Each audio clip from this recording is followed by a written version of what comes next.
Saya share screen ya.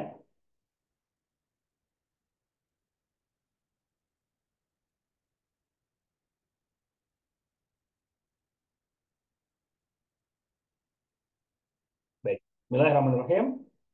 Setelah kemarin kita melaksanakan pertemuan pertama dengan membahas tentang diagnosa, sekarang kita akan bahas tentang terapinya, yaitu terapi bekam. Dan seperti biasa, saya menamakan terapi bekamnya pun metode ASEP gitu ya. Bukan berarti metode baru ya, bukan metode baru. Cuma saya memberikan inovasi lebih lah gitu, memberikan inovasi supaya lebih mudah diingat, lebih mudah dilaksanakan gitu. Jadi bukan berarti ini metode baru ya, tidak. Justru ini merangkum dari metode-metode yang sudah ada dan kita ambil yang paling simpel seperti apa. Karena hidup itu sekarang itu serba simpel gitu ya. Kita ingin melaksanakan pelatihan saja kalau dulu saya mengikuti pelatihan itu harus offline gitu ya, harus mendatangi guru-guru yang tempatnya juga jauh gitu. Yang pernah saya datangi Ustadz Rahmat Bekam, Ustadz Saifuddin Alhami, pernah belajar juga ke Pak Mahendra, pernah belajar juga bahkan ke Dr. Agus Rahmadi, ke Dr. Zaidul Akbar, pernah belajar juga. Itu saya datangi satu persatu. Kalau sekarang kan mereka sendiri pun membuka peluang untuk diadakan pelatihan online seperti ini gitu. Makanya saya pun yang mengikuti saja jejak mereka gitu. Mudah-mudahan keberkahan ilmu yang mereka sampaikan kepada saya bisa menjadi ilmu yang bermanfaat juga bagi orang lain. Dan dengan memberikan ilmu yang bermanfaat, saya berharap nantinya Allah menjadikan itu adalah amal jariah gitu. Ya. Amal jariah bagi saya juga amal jariah bagi guru-guru saya gitu. Ya, seperti itu ya tujuannya. Dan alhamdulillah sekarang seperti saya bilang, sekarang zaman sudah modern, zaman sudah serba instan, sudah serba mudah, sudah serba praktis. Makanya kita di sini menjalankan ya pelatihan yang praktis saja gitu. Karena apalagi yang saya tahu ya, kebanyakan yang mengikuti acara ini bukan pertama kali, bukan baru pertama mengenal bekam. Saya kan sudah banyak yang menjadi terapis bekam, sudah banyak bahkan yang menjadi narasumber-narasumber bekam di tempatnya, di wilayahnya. Bukan bukan cuma di level wilayah, tapi begitu saja ini sudah menjadi narasumber di level nasional gitu ya. Tapi dengan kerendahan hatinya, dengan keikhlasannya, mau mengikuti acara ini ya saya ucapkan terima kasih sebelumnya. Oke. Jadi tadi kenapa saya menyebutkan kemarin metode diagnosa, metodenya ASEP, kemudian sekarang terapi bekam pun metodenya ASEP, supaya lebih mudah diingat saja dan supaya lebih lebih mudah mengingat saya gitu. Ya, supaya lebih mudah, supaya lebih simpel ya. Karena terapi bekam metode ASEP itu sebetulnya singkatan dan singkatan-singkatan ini insya Allah akan bisa masuk kepada metode bekam yang memang diharapkan. Ya, yang pertama metode ASEP itu adalah A. A-nya adalah bentar, hanya itu awali dengan pendekatan syariat. Ingat, kita adalah seorang terapis Tibun Nabawi. Maka tidak boleh kita menomorduakan ini. Ini harus menjadi nomor satu. Syariat. Ya, tidak boleh kita menomorduakan, apalagi menomor tiga dan empat kan gitu. Syariat itu harus di atas segalanya. Ya. Ada memang kajian ilmiah yang memang dipelajari oleh kita sebagai seorang terapis mungkin ya. Tapi jangan lupa, sebelum kita meyakini kajian ilmiah itu berbenturan tidak dengan syariat gitu. Selama tidak berbenturan, oke kita ikuti. Tapi kalau sudah berbenturan, ya mohon maaf gitu. Kita tidak bisa mengikuti metode pengobatan seperti itu gitu. Soalnya ada kan ya metode pengobatan yang tiba-tiba bisa memindahkan penyakitnya ke kambing.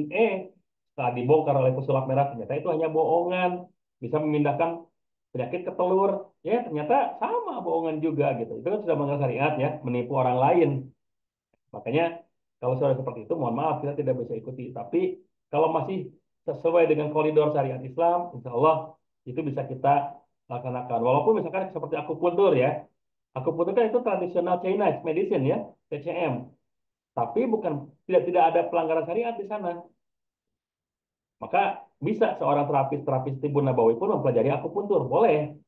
Pijat, pijatan pun selama tidak melanggar syariat itu diperbolehkan terapis Tibun Nabawi mempelajarinya. Gurah ya, dan metode pengobatan-pengobatan yang lain, selama itu tidak melanggar syariat Islam, silahkan. Tapi kalau sudah melanggar, ya berarti kita harus meninggalkan itu karena syariat di atas segalanya. Ya. Apalagi terapi bekam yang memang kita merujuk kepada Ibu Nabawi, merujuk kepada Rasulullah Shallallahu Alaihi Wasallam, di mana kita tahu bahwa Rasulullah membawa syariat bekam ini itu adalah ketika beliau Isra Mi'raj. Jadi perlu kita ketahui bahwa Isra Mi'raj itu bukan hanya mendapatkan syiar sholat, bukan hanya mendapatkan risalah sholat, tapi juga mendapatkan risalah bekam. Ma mararta lailatul asra bi malai ila qalu ya Muhammad mur umataka bil hijamah. Tidaklah aku berjalan di hadapan para malaikat pada saat aku diisrakan, kecuali mereka berkata, ya Muhammad, perintahkanlah umatmu berbekam. Dengan hadis itu saja, kita sudah yakin bahwa ini adalah perintah Allah. Karena kalau para malaikat itu kan tidak mungkin bisa menyampaikan itu secara naluri saja, secara pikiran mereka gitu. Yang namanya malaikat itu pasti berbicara seperti apa yang Allah katakan gitu.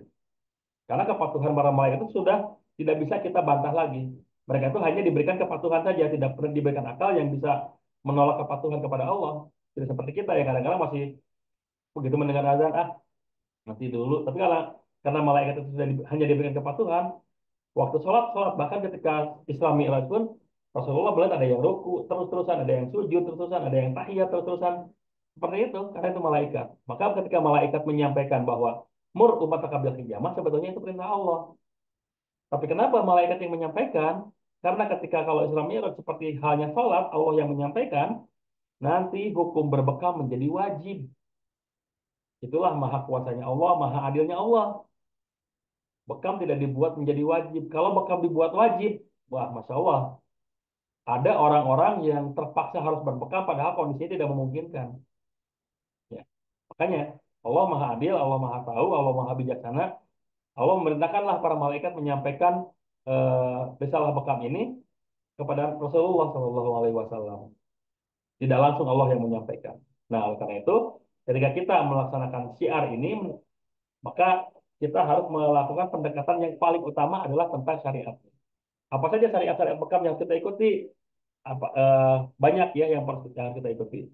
Yang keduanya, sentuh bagian titik bekam. Ini juga nanti termasuk ke dalam cara kita menentukan titik bekam secara praktis. Ya. Yang ketiganya, eksekusi dengan terapi sesuai SOP. SOP siapa? Ya tentunya kalau kita sekarang berada di Al-Hijamah, SOP Al-Hijamah. Walaupun saya yakin ketika kita bertemu dengan asosiasi lain, lembaga lain, SOP ini pun tidak bertentangan gitu. Karena sudah melalui uji dari beberapa ahli gitu ya. Dan saya adopsi gitu. Ya, dan saya adopsi. Jadi memang tidak bertentangan insya Allah. Walaupun ada beberapa yang memang yang saya lihat luar biasa, mereka nekat gitu. Tapi kalau saya di sini lebih cenderung mengambil kehati-hatian. Kita sebagai terapis eh, penyihat tradisional, termasuk bekam, itu kalau kita seolah-olah melanggar aturan, itu akan fatal akibatnya. Bukan cuma seorang dua orang yang akan mendapatkan nilai negatif, tapi semua pembekam nanti akan mendapatkan nilai negatif. Contoh, pernah ada kasus orang yang meninggal setelah dibekam karena salah diagnosa. Akhirnya orang di sekitar tersebut, ya, orang di sekitar tersebut langsung, jangan mau dibekam. Dibekam akhirnya malah meninggal, kan gitu. Makanya kita sebagai seorang terapis bekam itu lebih baik kita mengutamakan kehati-hatian daripada terjadi resiko yang terlalu fatal gitu. Itu soalnya kita beda dengan penyiar konvensional. Ketika di rumah sakit ada yang meninggal, tidak pernah ada yang menyalahkan dokternya, tidak ada yang menyalahkan perawatan rumah sakitnya gitu. Tapi ketika di tempat kita ada yang sakitnya nambah parah saja, sudah semua orang akan menganggap kita adalah pembuat si pasien tersebut lebih parah gitu. Makanya kami di sini membuat SOP supaya apa? Supaya yang kita lakukan aman gitu. Ya, tidak terlalu beresiko parah, tidak terlalu beresiko fatal, supaya apa? Supaya kita pun terhindar dari masalah-masalah yang tidak kita harapkan. Ya. Setelah dieksekusi dengan terapi sesuai SOP, perlakukan pasien kita secara humanis. Inilah metode bekam terapi ASEP, ya. Gitu. Jadi awali dengan pendekatan syariat, tentu bagian titik bekam, eksekusi dengan terapi sesuai SOP, dan perlakukan pasien secara humanis. Itu metode terapi bekam, metode ASEP ya. Yang berikutnya, untuk penjelasannya, awali dengan pendekatan syariat. Apa saja? Sebaiknya kita ketika akan membekam, ataupun pasien kita ketika akan dibekam, sebaiknya punya wudhu. Sebaiknya berwudhu dulu. Apalagi kita ini terapisnya. Sebaiknya terapis itu tidak lepas wudhu gitu. Senantiasa punya wudhu, itu lebih bagus. Karena ketika menjaga kesucian, ketika menjaga kebersihan, itu akan menjadi salah satu diijabahnya doa kita. dijawab aja doa kita. Dengan kita menjaga kesucian, dengan kita menjaga kebersihan, itu bisa menjadi salah satu wasilah Allah mengijabah doa kita. Mungkin yang orang yang kita tangani sebelumnya sudah ditangani oleh terapis-terapis yang secara keilmuan jauh lebih tinggi dibanding kita, secara pengalaman juga jauh lebih berpengalaman dibanding kita. Tapi sangat mungkin juga Allah justru memberikan jalan kesembuhan melalui kita yang baru terjun ke dunia bekam misalkan. Atau juga sebaliknya, kita sudah berpengalaman, kita sudah menganggap diri kita punya ilmu dan kita sudah terjun ke dunia bekam itu sudah puluhan tahun misalkan. Tapi ada pasien yang kita tangani tidak sembuh-sembuh. Begitu kita berikan ke murid kita, contohnya kepada yang pernah mengikuti pelatihan kita, mengikuti pendidikan di tempat kita gitu ya. Kita berikan di sana rekomendasikan karena tempatnya mungkin lebih dekat gitu ya. Allah berikan kesembuhan, sangat mungkin. Makanya sebagai cara kita meminta kepada Allah supaya lebih diijabah ya, kita sebaiknya punya wudhu. Setelah kita punya wudhu, jangan lupa selalu awali dengan berdoa. Doanya lebih bagus doa kesembuhan. Allahumma rabbana adzhibil ba'sa isfi anta syafi la sifaan illa sifauka sifa'ala yughadiru saqama. Allahumma sfi, sebutkan namanya. Allahumma sfi fulan bin fulan, ya. Eh, Mudah-mudahan Allah memberikan kesembuhan seperti itu. Allahumma sfi gitu. Tapi tidak hafal dari doanya, doa kesembuhannya tidak hafal. Dengan Al-Fatihah pun insya Allah, dengan basmalah pun insya Allah. Ya. Karena Allah itu maha pemberi gitu ya, maha mengijabah doa-doa kita. Ud'uni astajib lakum, itu kan janji Allah. Berdoalah kamu maka aku akan mengijabahnya. Itu janji Allah. Makanya kalau kita mau diijabah ya kita berdoa. Kalau kita hidup kita mau diurus sama Allah ya dekatkan diri kepada Allah.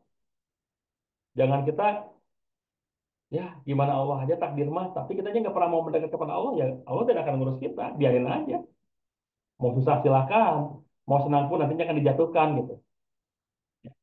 Makanya apalagi untuk kita menjadi salah terapis bekam nih, selalu awali dengan berdoa. Yang berikutnya, tidak membekam lawan jenis yang non muhrim, non mahram. Ya, ingat ini seperti yang saya sampaikan kemarin, tidak ada urgensi yang mengharuskan kita membekam lawan jenis non muhrim. Ya. Karena eh, kita sekarang berada di zaman di era digital, media sosial. Harusnya kita bisa saling bertukar informasi tentang siapapun terapis-terapis yang ada di sekitar kita. Saya tidak jarang gitu ya, ketika menemukan pasien yang tidak memungkinkan saya terapi gitu ya, karena tempatnya jauh dan juga misalkan ketika dekat dengan tempat saya itu pun istri saya lagi tidak bisa membekam karena mungkin ada kegiatan di luar atau lagi keluar kota yang tidak bareng sama saya gitu misalkan. Ya saya rekomendasikan kepada pasien-pasien yang ada di tempat saya dengan cari di media sosial seperti itu bisa gitu. Dan terapis perempuan yang ada di sekitar kita dicari di media sosial, apalagi sekarang punya grup WhatsApp gitu ya, banyak grup WhatsApp yang bisa kita gunakan, ya kita bisa cari. Ya, makanya tidak ada urgensi kita harus menangani pasien yang bukan muhrim ya, karena kalau kita lihat dari zaman sekarang itu sangat sangat tidak pas gitu. Kita bisa cari terapis-terapis yang memang sesuai.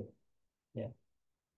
Yang berikutnya, setelah mengawali dengan syariat, sentuh bagian titik bekam, sentuhannya dengan punggung telapak tangan, sentuhannya dengan punggung telapak tangan. Kenapa? Karena ini lebih sensitif dibanding telapak tangan bagian depannya. Punggung telapak tangan itu lebih sensitif. Ya. Tentu dengan punggung telapak tangan, rasakan panas atau dinginnya, kaku atau tidaknya. Ya, rasakan. Oh, ternyata bagian tubuh ini lebih panas. Contoh di punggung ya. Di punggung tiba-tiba pundaknya lebih panas dibanding belikatnya. Oh, berarti di pundak lebih banyak toksin yang sedang mengumpul. Di pundak ternyata yang lebih banyak ini yang lebih banyak darah yang memang harus dikeluarkan gitu, dan toksin yang memang harus dikeluarkan. Pegang dengan telapak tangan kita, apa punggung telapak tangan kita. Atau bisa juga pundaknya normal suhunya. Tapi begitu dipegang pinggangnya, oh pinggangnya lebih panas. Oh mungkin di sini banyak darah yang harus dikeluarkan. Ya. Atau setelah dirasakan panas atau dinginnya ketika kita pegang, oh ini kaku banget di sini. Yang berarti yang kaku itu perlu kita relaksasi, perlu kita lemaskan dengan bekam salah satunya. Ya, jadi tentu dengan punggung telapak tangan, rasakan dan jangan lupa tanyakan. Ya, sakit atau tidak, pegal atau tidak, contohnya seperti itu ya. Biasa kita rasakan, oh di sini lebih panas. Pak, di detik ini sakit nggak gitu? Enggak sih, cuma pegal aja, bisa seperti itu kan? Ya berarti, oh iya berarti benar di sini yang harus kita bekam. Ya. Ini adalah cara praktis ya. Walaupun ada yang cara yang lebih bagus, seperti apa? Cara yang lebih bagus adalah sesuai dengan diagnosa yang kemarin disampaikan. Contoh, yang bermasalah lambung, maka cari titik lambung ke belakang itu yang mana. Yang bermasalah itu titik apa namanya ginjal, misalkan yang bermasalahnya ginjal. Oh, berarti titik ginjal sebelah sini. Itu yang lebih bagus. Tapi kalau misalkan kita belum memahami tentang kinerja organ, tentang letak organ, bisa dengan ini juga. Silakan pegang dengan punggung telapak tangan bagian mana yang perlu kita bekam. Ya, gitu. Dan sentuh. eh, ini adalah cara kita menentukan titik bekam. Nah, ketika kita menentukan titik bekam ini, kita juga harus mengetahui titik-titik larangan bekam. Ya, kita juga harus mengetahui titik-titik larangan bekam. Jadi tidak semuanya boleh dibekam. Seperti kemarin kita sampaikan, ternyata ada juga kondisi yang tidak memungkinkan dibekam ya. Ada juga kondisi-kondisi yang tidak memungkinkan dibekam. Sama, anggota tubuh kita pun ternyata ada bagian-bagian yang tidak boleh dibekam. Apa saja? Ini yang pertama, area limfatik. Ya. Area limfatik ini adalah area yang tidak boleh dibekam. Di mana saja letaknya? Di bagian leher depan, di ketiak, di selangkangan. Itu tidak boleh dibekam. Kenapa? Karena area limfatik ini adalah area pertahanan tubuh. Kalau kita ganggu, kalau kita intervensi dengan bekam, khawatirnya pertahanan tubuh kita terganggu juga gitu. Buktinya, ketika kita makan makanan yang terlalu banyak toksin, yang terlalu banyak MSG, terlalu banyak pewarna buatan, pemanis buatan, penyedap rasa buatan, pokoknya mengandung zat-zat yang tidak diterima oleh tubuh, maka biasanya suka ada benjolan-benjolan kecil di area leher depan. Orang nyebutnya kelenjar. Betul, karena kelenjar limfatiknya sedang mengalami peradangan. Jadi kelenjar limpatik di situ. Ya, radang kelenjar limpatik itu ya. Jadi eh, di tidak diperbolehkan membekam area limpatik ya. Tadi bagian leher depan, selangkangan dan ketiak. Ya. Yang berikutnya yang tidak boleh dibekam adalah area sinovial. Area sinovial itu adalah lipatan sendi. Area lipatan sendi. Kenapa lipatan sendi tidak boleh dibekam? Dikhawatirkan mengganggu kinerja cairan sinovial, cairan pelumas sendi. Ada yang berpendapat, ya nggak apa-apa, dibekam di persendian juga kan tidak kena ke sendinya juga, tidak kena ke bagian sinovialnya juga. Itu adalah kaum ngeyel kaum yang ngeyel, yang memperbolehkan membekam di paten itu adalah kaum yang ngeyel. Karena kalau sesuai dari anatomi ya pelajaran kita yang kita pelajari gitu ya, lipatan sendi itu tidak boleh dibekam, bukan karena takut terambil cairan-cairan sinovialnya terambil, bukan. Karena pembekaman memang tidak sampai ke situ gitu, tidak sampai ke dalam sendi, tidak. Hanya di bagian luar kulit saja, gitu kan di bagian kulit terluar saja. Jadi jangankan sendi, pembuluh darah pun tidak kena gitu. Cuma kenapa itu tidak boleh dibekam? Setelah bekam itu ada yang namanya peradangan. Nah, peradangan ini kan yang dikhawatirkan mengganggu kinerja cairan sinovial kita gitu. Ya. Jadi bukan karena takut terambil, tidak ya. Tidak akan terambil. Cuma efek peradangannya bisa mengganggu kinerja cairan sinovial. Yang tadinya mau bekerja melumaskan sendi karena ada peradangan itu jadi kering. Ya, kan peradangan itu sifatnya panas ya. Jadi kering, jadi keras gitu. Akhirnya lipatan sendi kita tidak bisa digunakan seperti seperti seharusnya. Kalau sering dilakukan, itu bisa mengakibatkan kelumpuhan pada sendi kita. Ya. Jadi gitu ya. Jadi bukan karena takut terambil, bukan. Tapi efek peradangan pada sendi itu yang dikhawatirkan membuat kita malah menjadi eh, terganggu sistem dari kerja cairan sinovialnya. Ya. Yang berikutnya, jika di dalam kulit kita terdapat kelainan kulit, contohnya ada jamurnya, ada panunya, kadasnya, kurapnya gitu ya, itu tidak boleh dibekam. Kenapa? Karena jamur, kalau kita lakukan penusukan, itu nanti dikhawatirkan nanti masuk ke dalam kulit. Ketika masuk ke dalam kulit kan bahaya. Makanya ketika ada yang mengalami kelainan kulit lokal, jangan dilakukan pembekaman di area yang terdapat apa itu, yang terdapat masalah di kulitnya gitu. Ya, berikutnya yang tidak boleh dibekam ini kemarin ya, area otak kecil. Jadi bukan koma dua ya, bukan koma dua yang keras ini, tapi di bawahnya yang lembek. Ini lembek ini adalah area otak kecil. Makanya kemarin ada yang menanyakan, itu bisa mengganggu kinerja otak nggak? Sangat mengganggu kalau dilakukan pembekaman di situ. Beda dengan koma dua, karena koma dua itu di luar tempurung otak. Umum mungkin juga di luar tempurung otak, jadi tidak mengganggu kinerja otak kita. Tidak seperti di persendian ya. Kalau di persendian walaupun tidak sampai ke pelumasnya, tidak sampai ke sinovialnya, itu efek peradangannya mengganggu. Tapi karena di kepala itu terhalang oleh tempurung otaknya yang keras, maka efek peradangannya tidak sampai ke otak, tapi akan hanya hanya sampai ke bagian tempurung kepala saja, tengkorak saja ya. Nah, kecuali kalau kita ngomongnya di bawah tulang tengkorak ya, ini yang lembek itu bisa berbahaya ya, bisa mengganggu sistem saraf, bahkan bisa membuat kepikunan dan penyakit-penyakit yang berhubungan dengan memori nantinya. Syukur-syukur kalau memorinya memori tentang hutang ya dilupakan. Kalau memorinya memori tentang cinta bahaya tuh kalau dilupakan ya. Oke, ini ya yang tidak boleh dibekam ini. Wah banyak banget yang tidak boleh dibekam. Cuma ini loh yang tidak boleh dibekam. Yang lainnya mah silakan aja bekam. Ya. Bagian depan boleh nggak? Bagian depan boleh. Ada kok titik-titik dibekam. Ya. Bagian di atas di dada ya di atas payudara itu ada nama titik bekamnya asaliu. Kemudian di bagian ini di bagian kiri kanan pusar itu juga ada. Kemudian di pelipis juga ada, di dahi juga ada, di dagu juga ada. Jadi jangan tidak perlu berpikir di bagian belakang saja, walaupun memang lebih banyak di bagian belakang. Untuk pemakaman itu memang lebih disarankan di bagian belakang. Kenapa? Pemakaman lebih banyak di bagian belakang? Karena di bagian belakang itu adalah tempat sumsum tulang belakang berada. Dan sebagaimana kita tahu, pembentukan darah bekam itu adalah hasil kerja dari sumsum tulang belakang, ginjal, dan limfa. Ya. Supaya lebih maksimal pembentukannya, maka jangan terlalu jauh dari sumsum tulang belakang. Dan yang kedua, tubuh kita itu seperti kulkas, Pak, Bu, ya.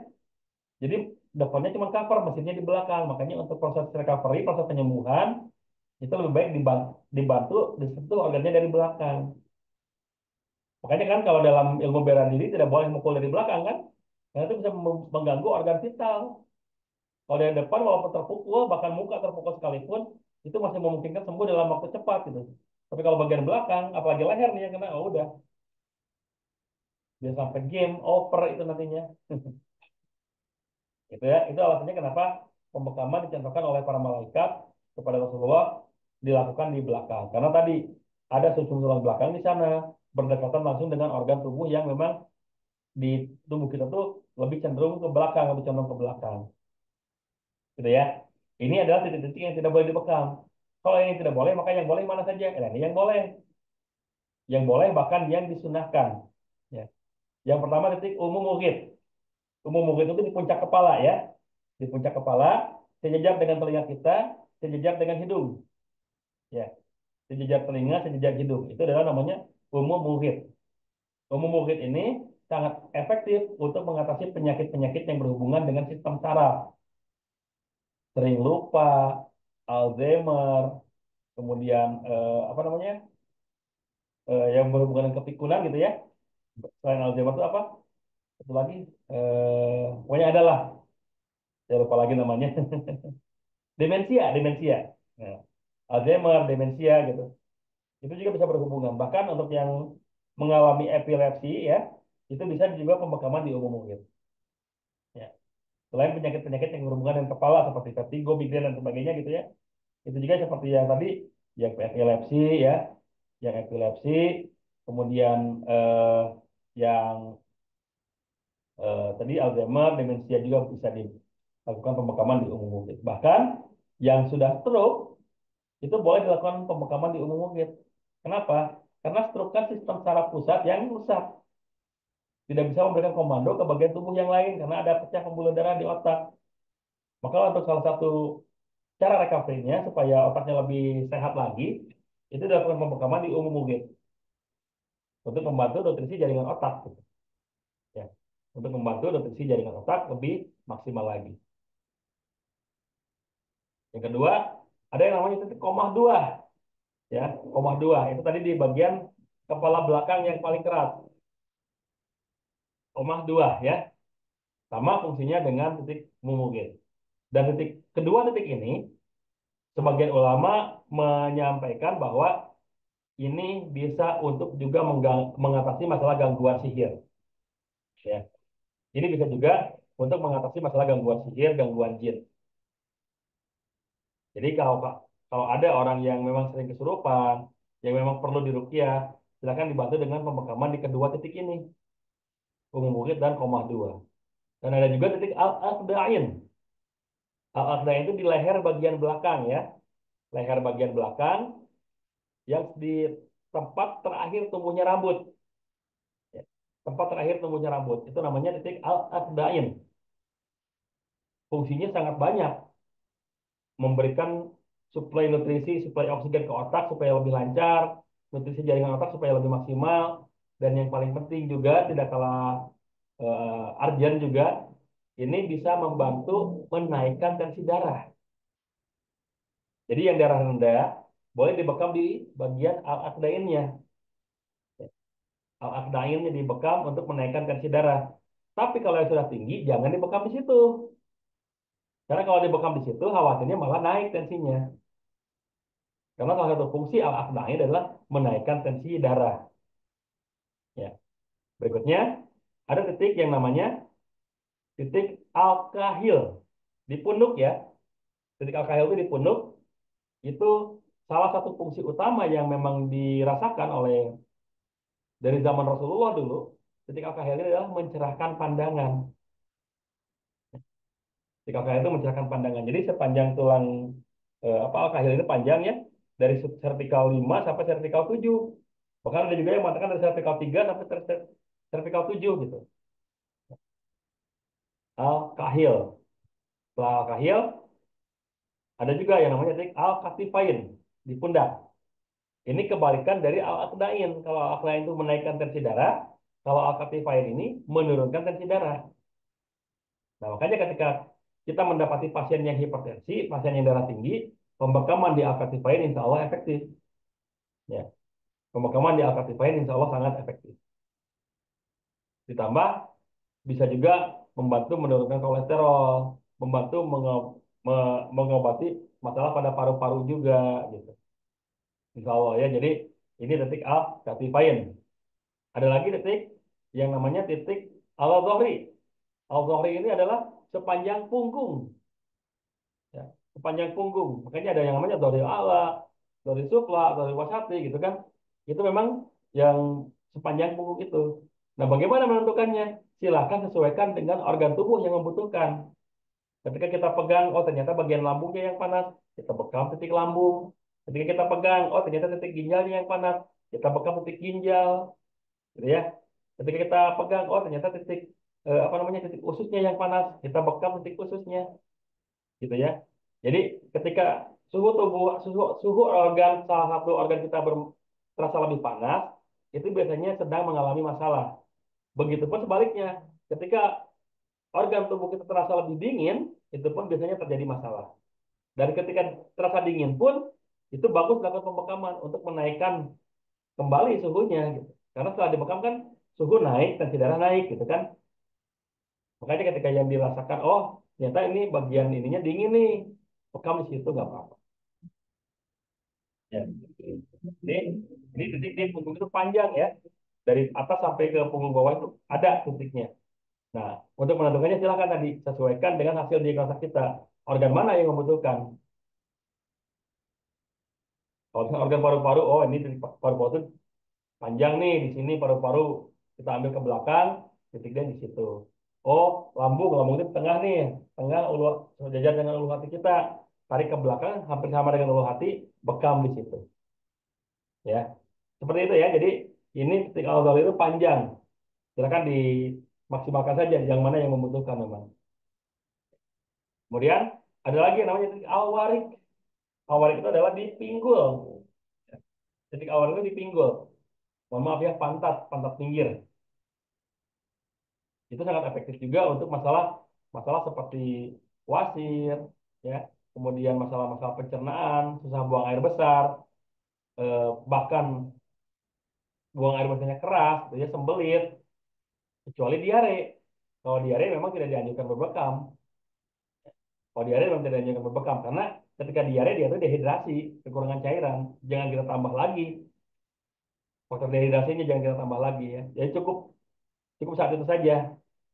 Justru harusnya diberikan banyak minum, diberikan banyak nutrisi-nutrisi penyegar gitu ya, supaya si diarenya itu aman gitu. Kalau sudah diare kita bekam, malah bisa mengakibatkan dia dehidrasi berkepanjangan gitu. Ini titiknya al warik. Yang berikutnya ada yang namanya titik alkiton. Alkiton itu pas di tulang ekor.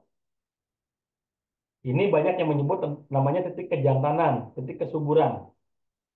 Karena memang titik alkiton ini efektif untuk memberikan suplai nutrisi, suplai energi, suplai oksigen ke bagian apa namanya?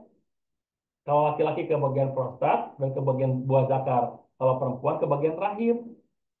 Makanya titik alkiton ini sangat efektif untuk promil ya, untuk program hamil. Tambah titik alwarik, alwarik dan alkiton itu sangat efektif. Ditambah 3 jari sekitar kiri kanan pusat, itu menjadi titik kejantanan nantinya.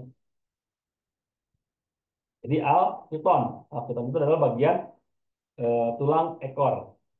Ada lagi titik yang bisa kita bekam di kaki, namanya alfakdu, alfakad, ya. Alfakdu itu di kaki, di paha. Ada juga sak, sak itu di betis.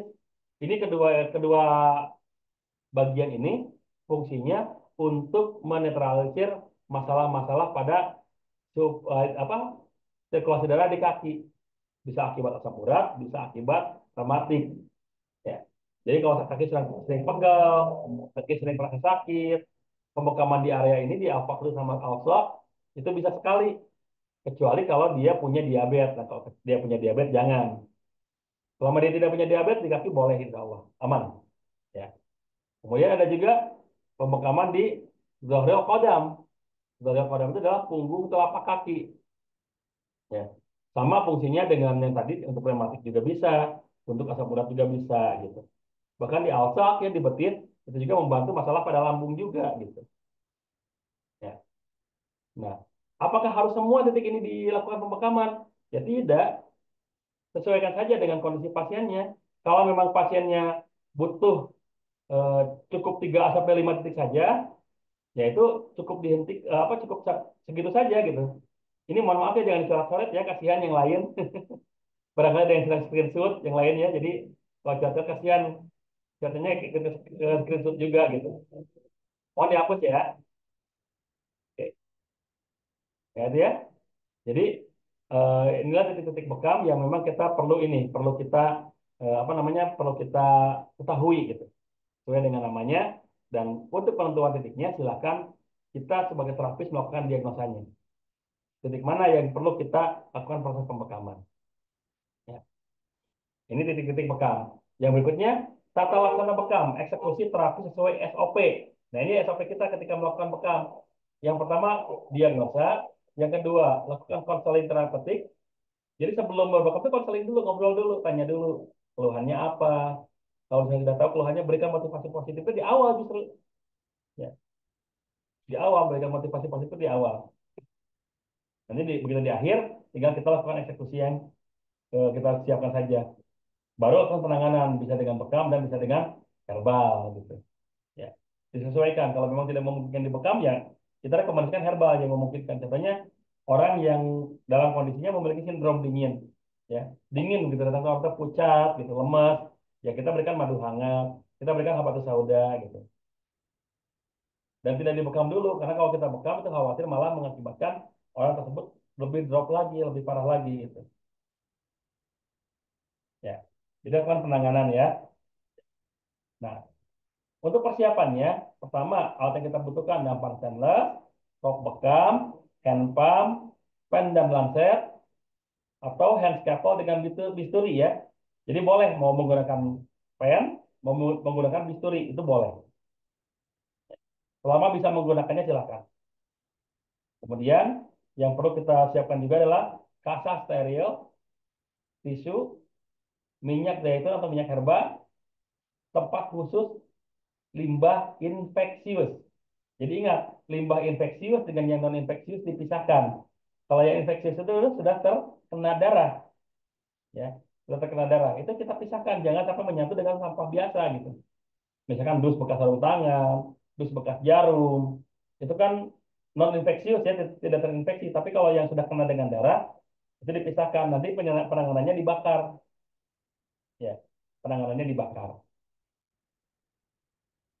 dan tempat khusus untuk limbah non infeksius. Nah, sekarang persiapan terapisnya.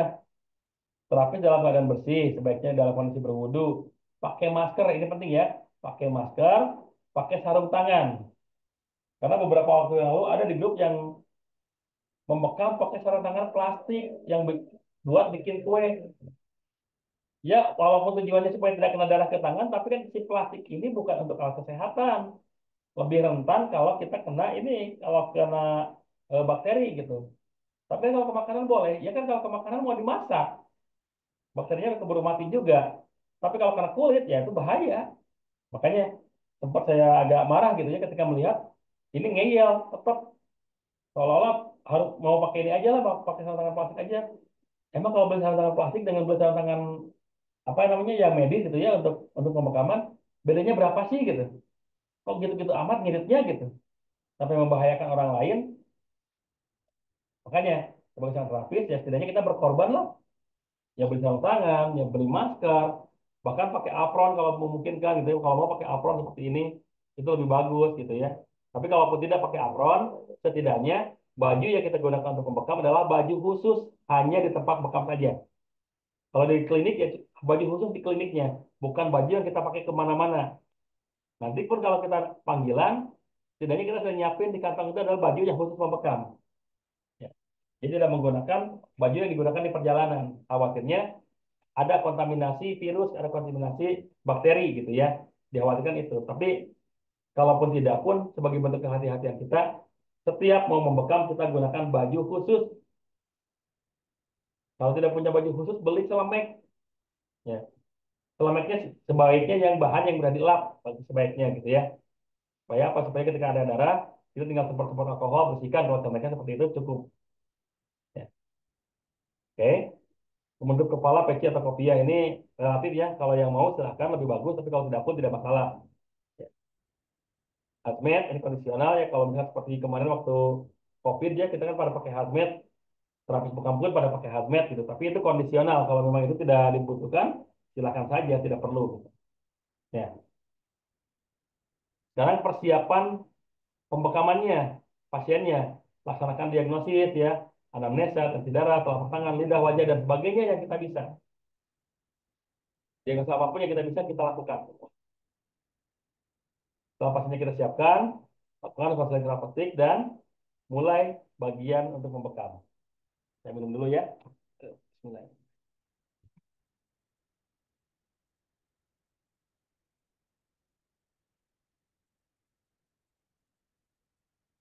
Pertama yang harus dilakukan setelah berdoa, tadi ya setelah berdoa punya wudhu, yang harus kita lakukan adalah mengolesi bagian tubuh pasien yang akan dibekam dengan minyak herbal. Ingat ya, minyak herbal, tidak harus minyak zaitun. Boleh minyak zaitun, boleh minyak habatus sauda, boleh minyak kelapa atau PCO gitu ya. Boleh, asal jangan minyak jelantah aja gitu. Ya, jangan minyak goreng gitu intinya gitu ya. Kalau minyak-minyak herbal silakan. Ya, boleh boleh saja sangat, sangat boleh kalau minyak herbal. Setelah diolesi, dikop ya. Dikop selama 3 sampai 5 menit saja. Dikop selama 3 sampai 5 menit. Oke. Setelah dikop, baru dilakukan perlukaan. Lakukan perlukaan pada titik bekam. Boleh dengan jarum, boleh dengan bisturi. Silakan yang mampu apa gitu. Yang siap digunakan apa. Saya siapnya menggunakan bisturi, boleh kalau memang bisa. Saya siapnya menggunakan lancet, silahkan gitu ya. Untuk cara menggunakan bisturi dan lancet, ada nanti di video tutorial ya, yang saya akan share gitu ya. Jadi silakan di ini aja nanti di apa dilihat aja di video tutorial. Ada kalau di video tutorial ya. Setelah dilakukan proses perlukaan, dihisap kembali. Hisap kembali supaya darahnya keluar kan. Kalau tidak kita hisap, ya tidak akan keluar darahnya. Dihisap kembali selama 3 sampai 5 menit juga. Dihisap kembali selama 3 sampai 5 menit juga gitu. Nah, setelah dihisap, dibersihkan lukanya dengan kasa, ya. Bersihkan lukanya dengan kasa. Ya, kalau yang menyentuh luka itu kasa. Kalau di luar luka boleh dengan tisu. Kenapa? Karena dikhawatirkan tisu itu mengandung pemutih buatan. Dan ada sebagian tisu yang mohon maaf ya bahannya kurang bagus, itu ketika kena air, kena cairan, itu nempel. Itu langsung rusak, langsung rapuh gitu. Tentunya kalau kita ambil tisu toilet aja ya, tisu toilet itu kan kalau kita masukkan ke dalam air, kita kocok-kocok airnya gitu ya. Contohnya ini, kita masukkan tisu toilet ke sini. Kita kocok-kocok ini, hancur larut semuanya tisunya. Nah, begitupun tisu-tisu yang lain, tisu wajah gitu ya. Khawatir kalau misalkan kena ke bagian luka, itu ada bagian yang larut di dalam luka gitu. Makanya kita gunakan kasa steril. Untuk yang kena luka, kalau yang tidak kena luka, boleh menggunakan tisu. Setelah dia bersihkan, dihisap lagi Bu, Pak ya. Dihisap lagi selama 3 sampai 5 menit. Jadi tadi ya, hisap, lukai, hisap, bersihkan, hisap lagi. Nah, penghisapan yang kedua ini, yang ketiga ini untuk mengeluarkan plasma supaya si luka bekamnya lebih mudah tertutup, lebih mudah disembuhkan, lebih mudah sembuh gitu ya. Gitu. Setelah kita hisap kembali, lepaskan dan olesi lagi dengan minyak herba. Untuk apa? Supaya tidak terjadi infeksi. Ya, seperti itu ya. Kemudian setelah teknik bagaimana dilaksanakan, kita harus ketahui juga teknik sterilisasinya. Ini kemarin ada yang bertanya ya, bagaimana cara sterilisasi? Nah, disinilah kita akan jawab teknik sterilisasi alat bekam. Yang pertama yang harus kita lakukan adalah bersihkan kop dengan tisu dan disemprot alkohol 70%. Jadi setelah dipakai kopnya, bersihkan dengan tisu. Saya ambil contohnya ya, buat contoh alat bekamnya. Bentar ya. Bentar, mohon maaf.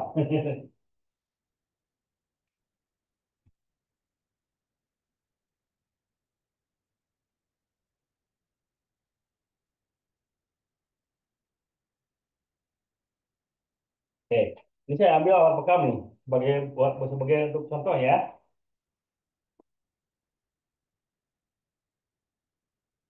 Tadi kan kita sudah pakai nih alat bekamnya ya, sudah menggunakan alat bekam ini. Nah, setelah dipakai, kita semprot dengan alkohol 70%, dilap dengan tisu dulu. Ya, dilap dulu dengan tisu kalau yang ini. Ya, setelah dilap dengan tisu, setelah dibersihkan dengan alkohol, tadi dilap dengan tisu, kemudian eh, rendam ke dalam cairan klorin. Cairan klorin itu cairan yang sudah dicampur dengan klorin. Klorin itu banyak di apa namanya di cairan pemutih pakaian. Setelah dilap, siapkan airan cair klorin tadi ya, cairan pemutih pakaian ada Baiklin, ada Sunclean, Soklin pemutih gitu kan. Itu cairan pemutih pakaian. Itu di dalamnya klorin, di dalamnya klorin. Dan buat perbandingannya 1:10. Buat perbandingannya 1:10. Kita mau cairan klorinnya satu botol ini nih, ya. Cairan klorinnya satu botol ini, maka airnya 10 botol ini, ya. Airnya 10 botol ini. Atau misalkan saya mah cukup bikinnya satu gelas aja lah klorinnya. Boleh. Airnya 10 gelas. Ya perbandingannya 1:10. Kalau misalkan saya mau 1 liter airnya, klorinnya 1 liter. Ya ini 10 liter. Itu saja, tinggal perbandingan seperti itu saja. Nah, kopnya tadi yang sudah dibersihkan dengan alkohol tadi, sudah disemprot alkohol dan sudah dilap dengan tisu, cemplungkan ke klorin, ya. Cemplungkan ke cairan klorin selama 15 sampai 30 menit. Selama 15 sampai 30 menit, cemplungkan ke cairan klorin. Rendam. Direndam ya, bukan cemplungkan. Direndam selama 15 sampai 30 menit, kemudian setelah diangkat tadi cuci dengan sabun disinfektan. Banyak ya sabun disinfektan juga. Ada ya Mama Lemon, ada Slick, ada Sunlight, kemudian ada apa lagi ya banyak lah ya. Banyak yang bisa kita gunakan sabun disinfektan yang bisa kita gunakan. Cuci bersih semuanya sampai benar-benar terangkat semuanya ya. Baru setelah itu kita semprot dengan dibilas dengan air yang mengalir. Setelah dicuci dengan sabun disinfektan, dibilasnya dengan air yang mengalir. Jadi kocokkan dari kerannya, bukan dicemplungin ke ember semuanya, bukan gitu ya. Itu kayak tukang bakso di pinggir jalan gitu ya. Tukang bakso di pinggir jalan kan kayak gitu. Cemplungin semua mangkoknya, sajikan lagi, cemplungin semua mangkoknya, sajikan lagi. Kalau ini kan untuk kesehatan, tidak boleh lah seperti itu gitu. Jadi ketika sudah di apa dicuci menggunakan sabun, di di bawah air yang mengalir, dibilasnya gitu ya. Setelah dibilas dengan air yang mengalir, semprot lagi dengan alkohol 70%. Semprot dengan alkohol, kemudian simpan di tempat bersih dan kering. Ya, simpan alkohol, dilap sampai bersih sampai kering, ya, baru disimpan di tempat tertutup. Bagus-bagus kalau memang punya alat sterilisator. Ya, tapi kalau tidak punya, sampai ke tempat ini pun sampai ke di tempat bersih dan kering, tempat khusus untuk kop itu juga sudah cukup. Sampai sejauh itu pun sudah cukup. Tapi kalau misalkan punya alat sterilisasi, silahkan. Ya, punya sterilisator silahkan. Seperti itu ya. Ini adalah sterilisasi standar yang kami gunakan SOP-nya. Ya, seperti itu. Nanti untuk bisa di-review lagi, bisa dibaca di modul ya. Pasca bekam juga ada yang harus kita perhatikan. Ya. Ada pasien yang darahnya keluar sedikit. Ini banyak kita tanyakan ya. Itu biasanya lancar atau bisturinya tumpul, Pak ya. Jadi jangan langsung menyalahkan orang lain. Bisa jadi yang kita gunakan tidak tajam. Kalau sudah seperti itu bagaimana? Apakah harus dilukai lagi? Jangan. Karena setelah dilakukan peradangan, ya pengkopan pertama, dilakukan perlukaan dan dikop lagi, itu jaringan kulit sudah mulai meradang. Kalau kita lukai, jaringan kulitnya bisa rusak. Makanya perlukaan cukup satu kali aja, jangan dilukai dua kali. Karena sakit banget, Pak, terluka sampai dua kali itu ya. Gitu. Jadi walaupun sudah cuma keluar darah sedikit, tidak boleh dilakukan perlukaan lagi. Sudah. Ya. Karena bisa jadi kemungkinan yang kedua. Kemungkinan yang kedua itu permukaan kulitnya tebal, kemungkinan juga sindromnya dingin, dan kemungkinan sedang dehidrasi. Ini kemungkinan-kemungkinan ini kan sangat mungkin gitu ya. Jadi tidak, ini keluarnya sedikit, udahlah lukai lagi supaya banyak keluarnya. Toh bekam itu bukan berarti harus banyak keluar darah, tidak. Ya, jaminan kita bisa jaminan keberhasilan bekam itu bukan banyak atau keluar sedikitnya keluar darah, tidak ya. Yang penting ketika kita membekam itu apa? Tepat titiknya. Karena walaupun cuma sedikit keluarnya, tapi ketika terjadi perlukaan di situ, maka sel darah putih akan masuk untuk menyembuhkan luka bekam, juga masuk ke organ di bawahnya gitu. Sehingga terjadilah penyembuhan. Jadi tidak harus banyak keluar darah itu. Kalau memang fitrahnya atau memang harus sedikit keluar darahnya, ya udah, jangan dipaksakan, biarin aja sedikit aja keluarnya. Ya. Jadi ini penyebab kondisi pasca bekam darahnya keluar sedikit. Ada juga yang gatal. Ini kalau gatal bisa jadi permukaan kulitnya kotor, ada dakinya, ya. Itu bisa gatal-gatal. Atau bisa juga peralatan yang kita gunakan tadi sterilisasinya tidak maksimal, ya. Sterilisasinya tidak maksimal. Mungkin sudah maksimal sterilisasinya, cuman penyimpanannya tidak terlalu rapat, ya, tidak tertutup. Jadi masih memungkinkan bakteri masuk, itu bisa mengakibatkan gatal juga, ya. Kemudian bisa juga ada terjadi efek histamin. Efek histamin itu apa? Efek penyembuhan luka oleh sel darah putih. Nah, ini yang harus kita pahamkan ke pasien. Kalau terkait kulitnya yang jorok gitu ya, banyak dakinya, kita jangan langsung bilang aja. Tapi kita berikan dengan cara yang halus. Pak, ini mungkin ada terjadi efek histamin ya, penyembuhan luka bekam oleh sel darah putih.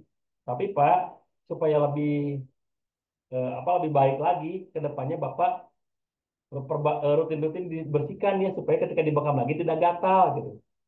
Mungkin dengan seperti itu cara memberitahunya, jangan sampai ini kenapa ya gatal? Ya panas aja Pak gatal. Oh, tadi punggungnya banyak dakinya gitu. Jangan gitu ya. Jangan sampai seperti itu gitu. Makanya ketika kita mendapati pasien kita gatal, kasih tahu bahwa itu adalah terjadi efek histamin Pak, penyembuhan luka oleh sel darah putih. Jadi Bapak jangan digaruk ya. Cukup diberikan minyak zaitun yang dihangatkan. Tadi diberikan minyak zaitun yang dihangatkan, biarin sampai gatalnya hilang. Ya, seperti itu. Ada kok yang tidak langsung gatal gitu ya, yang gatalnya 2 sampai 3 hari kemudian. Ya memang mungkin si sel darah putihnya itu tidak langsung datang saat itu, proses penyembuhannya bertahap gitu. Jadi sampai berhari-hari ada yang seperti itu karena kondisi pasien itu tidak sama, tidak bisa kita pukul rata. Jadi kondisi pasien itu berbeda-beda. Ya, nah, ini kalau gatal beritahukan bahwa itu adalah efek histamin. Yang berikutnya, kondisi pasien bekam itu mengantuk. Ada ya yang suka ngantuk setelah dibekam dan itu wajar ya. Wajar ketika kita mengantuk saat dibekam. Karena kita sedang di energi kita sedang digunakan untuk recovery, makanya kita sering agak ngantuk. Selain itu juga terjadi relaksasi pada otot, terjadi relaksasi pada sistem saraf. Makanya agak ngantuk juga. Jadi wajar kalau setelah bekam ngantuk. Bahkan tidak sedikit juga yang saat dibekam tertidur gitu. Apakah boleh? Boleh. Tidak masalah kalau misalkan setelah pada saat dia bekam tertidur ya silakan aja. Mungkin saat itulah dia sedang beristirahat gitu. Dan terjadi detoksifikasi maksimal terjadi saat itu saat dia tidur. Ya, jadi ketika mendapati pasien yang tertidur saat dibekam, biarin aja, ya, biarkan saja. Oke. Yang berikutnya juga kadang ada yang lemas. Mungkin ini penggunaan energi berlebihan. Bisa jadi kita terlalu banyak kopnya, bisa jadi terlalu kenceng kopnya sehingga membutuhkan energi yang terlalu besar untuk recovery-nya. Akhirnya dia lemas. Nah, bagaimana mengatasinya kalau lemas? Kasih minum yang bisa meningkatkan energi.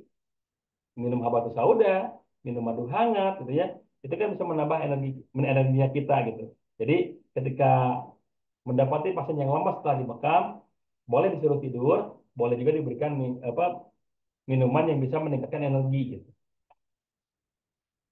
Apalagi kondisi kegawat daruratan yang kita perhatikan, ada yang pernah menangani pasien saat dibekam kesurupan, saya yakin ada ya di antara semuanya, saya yakin ada. Nah, cara penanganannya tetap zikir, tenang, dan apa sadarkan dulu, baru lakukan ruqyah. Jadi jangan pas kesurupan kita langsung baca doa, jangan. Karena kalau kita lagi kesurupan, kita langsung doa-doakan, si pasiennya itu tidak tidak respon gitu. Karena dia sedang dikuasai gitu. Dia sedang dikuasai oleh jinnya, maka ketika kita bacakan ayat ruqyah, si pasiennya itu sedang tidak respon aja, cuek aja seolah-olah cuek karena tidak tidak bisa berdaya apa-apa. Makanya kalau mau diruqyah, sadarkan dulu. Kalau sudah sadar, kita ruqyah dan bereaksi, itu perlawanan. Perlawanan antara nafsunya dengan jinnya gitu. Beda ketika sedang kesurupan kalau kita ruqyah, si nafsunya tidak bekerja. Ya, makanya sebaiknya kita sadarkan dulu. Ya, ketika ada pasien yang kesurupan, sadarkan dulu baru ruqyah. Ya, atau ada juga pasien yang pingsan. Pingsan saat diruqyah, apa yang perlu kita lakukan? Berikan udara segar, baringkan menghadap kanan. Kenapa menghadap kanan? Supaya jantungnya berada di atas. Jadi pompa darahnya tidak tersumbat, pompa darahnya tidak terlalu banyak beban gitu. Jadi baringkan menghadap kanan supaya jantungnya di atas dan jangan menggunakan alas kepala. Ya, kepala tanpa alas. Supaya apa? Dari jantung ke kepala itu lebih cepat karena kepalanya lebih rendah. Ya. Berikan aromaterapi, pijat di antara mulut dan hidung di sini. Ya, pijat di antara parit mulut dan hidung di sini pijatnya. Begitu ya. Itu untuk mempercepat proses penyembuhan pasien yang pingsan. Berikutnya ada yang gatal. Tadi ya, kalau yang gatal jangan digaruk, cukup berikan minyak zaitun hangat. Ada juga yang mungkin kita menggunakan bisturi, tapi tiba-tiba perlukaannya terlalu dalam, terlalu besar, terlalu lebar, sehingga darahnya keluar terus. Nah, kalau sudah seperti ini, mau nggak mau, kita harus bekerja sama dengan Paskes, fasilitas kesehatan, yang memungkinkan untuk menjahit luka bekam itu. Mungkin satu jahitan, kemudian diperban gitu ya. Itu mau nggak mau bekerja sama dengan itu. Karena kalau tidak dilakukan itu, kita paksakan, khawatirnya malah membuat si pasien kehabisan darah. Ya, jadi kalau sudah seperti ini, mohon maaf, kita dengan sangat terpaksa langsung larikan pasien ini ke pusat kesehatan, boleh ke puskesmas, boleh ke dokter, boleh ke rumah sakit gitu ya, seperti itu. Nah inilah kondisi kegawat daruratan yang harus kita perhatikan pasca kita membekam. Ya, baik. Nah, baru yang terakhir, perlakukan pasien secara humanis. Ya. Perlakukan secara kemanusiawi. Sumber ilmu bukan sumber penghasilan ya, ingat pasien itu. Dan upah sesuai akan keikhlasan. Ingat, bukan tidak boleh ya kita menarik tarif bekam itu bukan tidak boleh. Dibolehkan ya, dibolehkan. Walaupun memang ada hadis yang menyatakan itu buruk, tapi Rasulullah sendiri pun melakukan memberikan upah kepada yang membekamnya ya, kepada Abu Thayyibah itu kan yang membekam beliau. Diupah juga oleh Rasulullah dengan yang sepantasnya gitu. Nah, makanya kita pun diperbolehkan mentarif bekam sesuai dengan kepantasan. Ya. Nah, makanya mengukur kepantasannya dari mana? Mengukur kepantasannya itu dari barang habis pakai yang kita gunakan, biaya maintenance, ya, dan biaya-biaya lainnya seperti transport dan sebagainya. Nanti kita bahas di manajemen ya. Yang jelas ini tidak sampai memberatkan kepada pasien. Dan lakukan placebo efek komunikasi.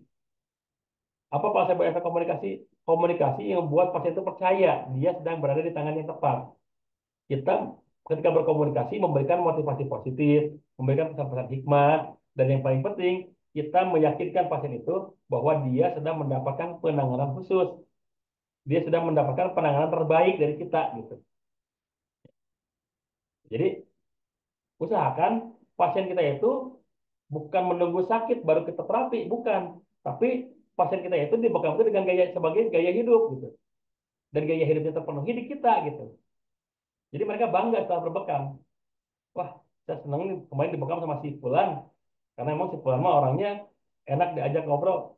Si Fulan mah orangnya memang punya pengaruh. Si Fulan mah wawasannya luas gitu.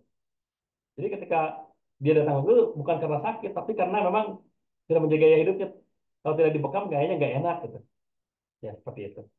Makanya ketika kita memperlakukan pasien kita secara humanis, insya Allah nanti pasien-pasien kita akan merasakan hal-hal yang memang diharapkan oleh kita gitu. Jadi pasien itu sadar kapan harus berbekam, kapan harus mendatangi kita lagi atau mengundang kita lagi gitu. Ya.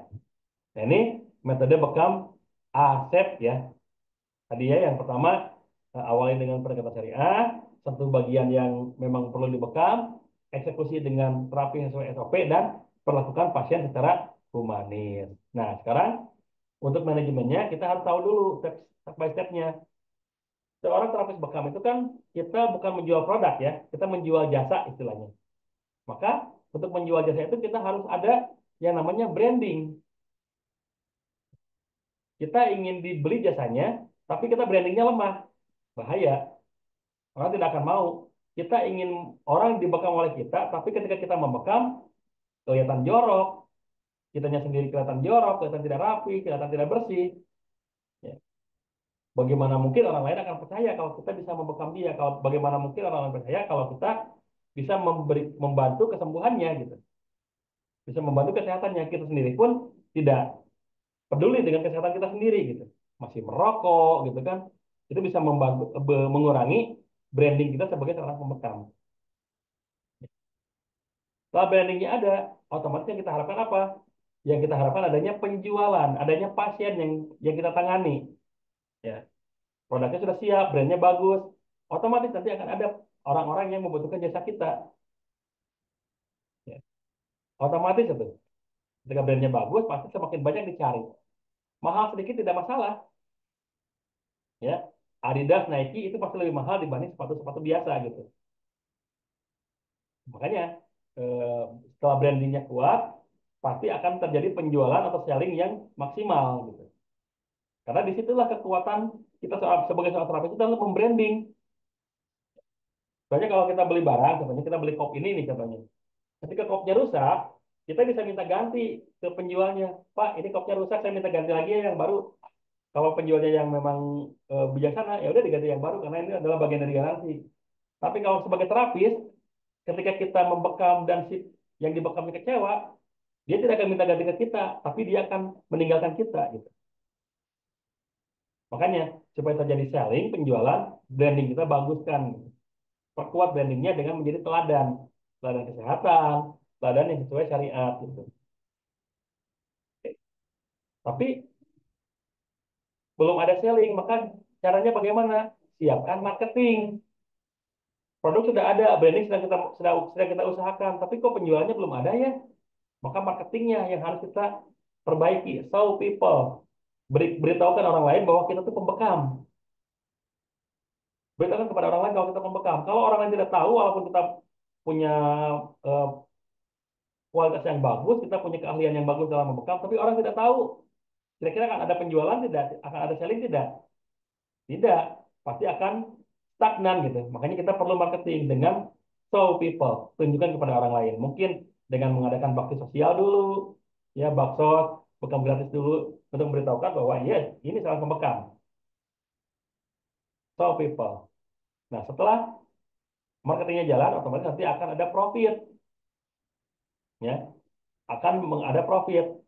Tapi ternyata profitnya tidak menguntungkan ke kita nih, hanya cukup buat ini aja, cukup buat beli barangnya saja gitu. Maka yang kita lakukan adalah di manajemennya, di manage gitu ya. Jangan sampai kita capek tapi tidak menghasilkan apa-apa. Bukan berarti saya komersil, bukan ya. Bukan saya berarti mengkomersilkan bekam, tidak. Tapi kita pun realistis gitu. Kalau kita hanya bisa untuk membeli alat saja, barang habis pakai saja, ya kita ke depannya mau gimana? Kan kita juga di rumah butuh makan, kita juga di rumah butuh transport untuk ke tempatnya. Makanya kita atur manajemennya, ya, dengan manajemen cost control. Nah, bagaimana cara mengkontrol cost-nya gitu? Kita hitung barang habis pakai yang kita gunakan itu berapa. Contoh, kasanya habis berapa nih untuk pembekaman satu kali? Tisunya habis berapa nih untuk pembekaman satu kali? Jarumnya habis berapa? Kemudian si apa namanya? Minyak zaitunnya habis berapa? Ya, itu kita hitung semuanya. Kita hitung semuanya, oh barang habis pakainya sekian. Itu beda-beda ya relatif, tergantung merek yang digunakan nantinya. Kalau ada yang menggunakan jarum yang merek mahal, ya otomatis barang habis pakainya pun akan besar gitu ya. Tapi kalau ada yang menggunakan merek yang biasa-biasa saja, ya tetap barang habis pakainya pun akan minim gitu. Nah, kita hitung barang habis pakainya berapa. Nah, setelah kita hitung barang habis pakainya berapa, kita hitung biaya maintenance, biaya perawatan alat. Ya. Kita hitung biaya perawatan alatnya. Contoh, kok bekam ini saya beli harganya 500.000 satu set misalkan. 500.000 ini bisa digunakan untuk membekam 100 pasien, contohnya seperti itu. Kalau sudah 100 pasien, ini akan pudar warnanya, akan ada yang belah, akan ada yang retak gitu ya. Maka kita harus hitung, berarti sampai 100 kali ini, saya bisa harus beli lagi yang baru gitu.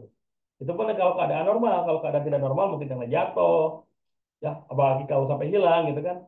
Itu di luar perkiraan gitu kan. Nah, kita harus hitung biaya maintenance-nya berapa. Contohnya tadi, kita beli alat 500.000 untuk satu kali, itu untuk satu kali pembekaman. Maka satu pasien kita kenakan cas 5.000, contohnya seperti itu. Untuk apa? Untuk biaya maintenance, untuk biaya perawatan alat.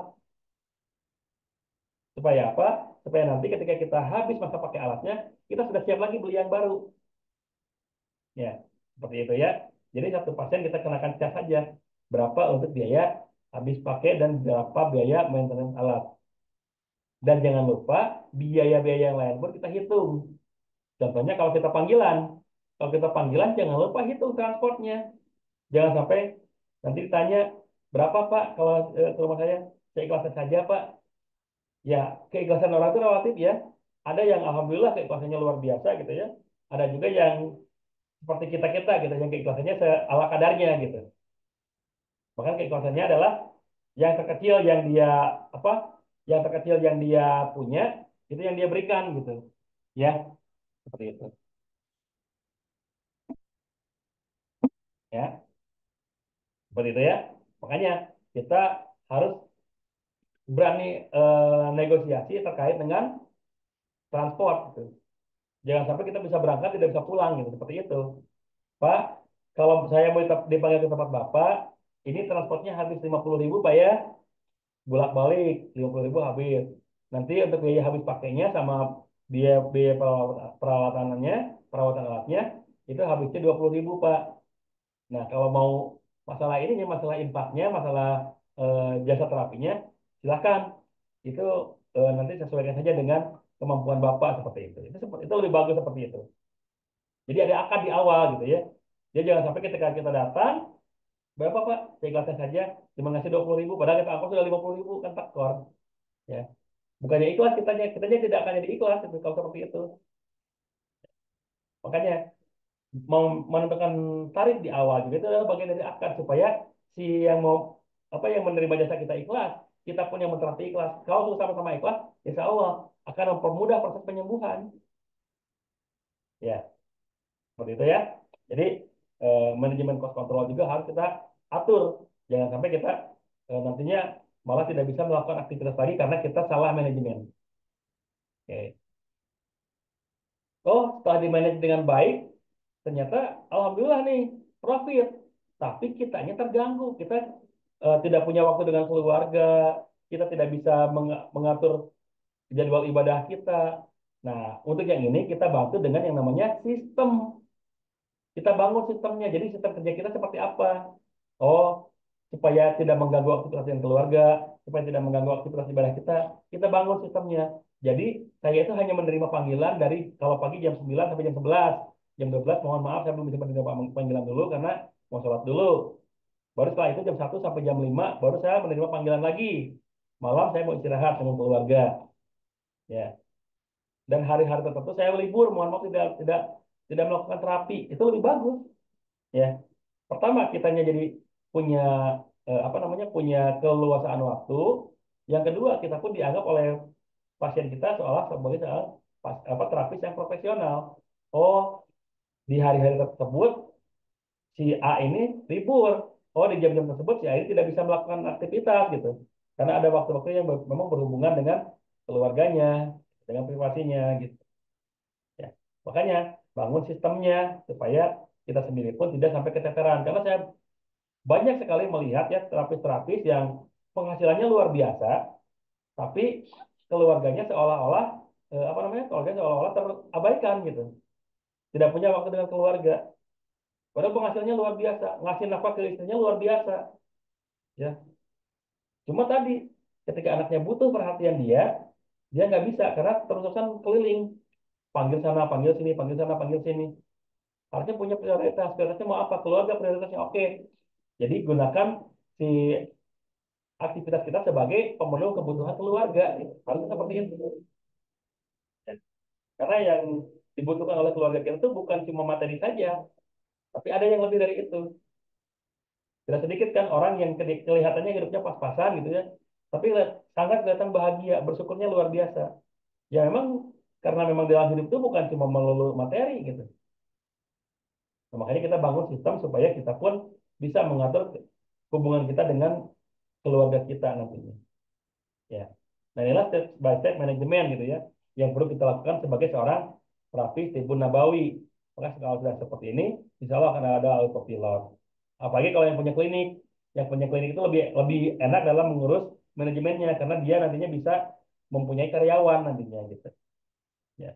Walaupun karyawan eh, klinik itu kadang-kadang tidak bertahan lama karena biasanya yang bergerak di bidang jasa ketika yang bersangkutan merasa sudah bisa gitu, sudah punya kemampuan, biasanya ingin mandiri, ya.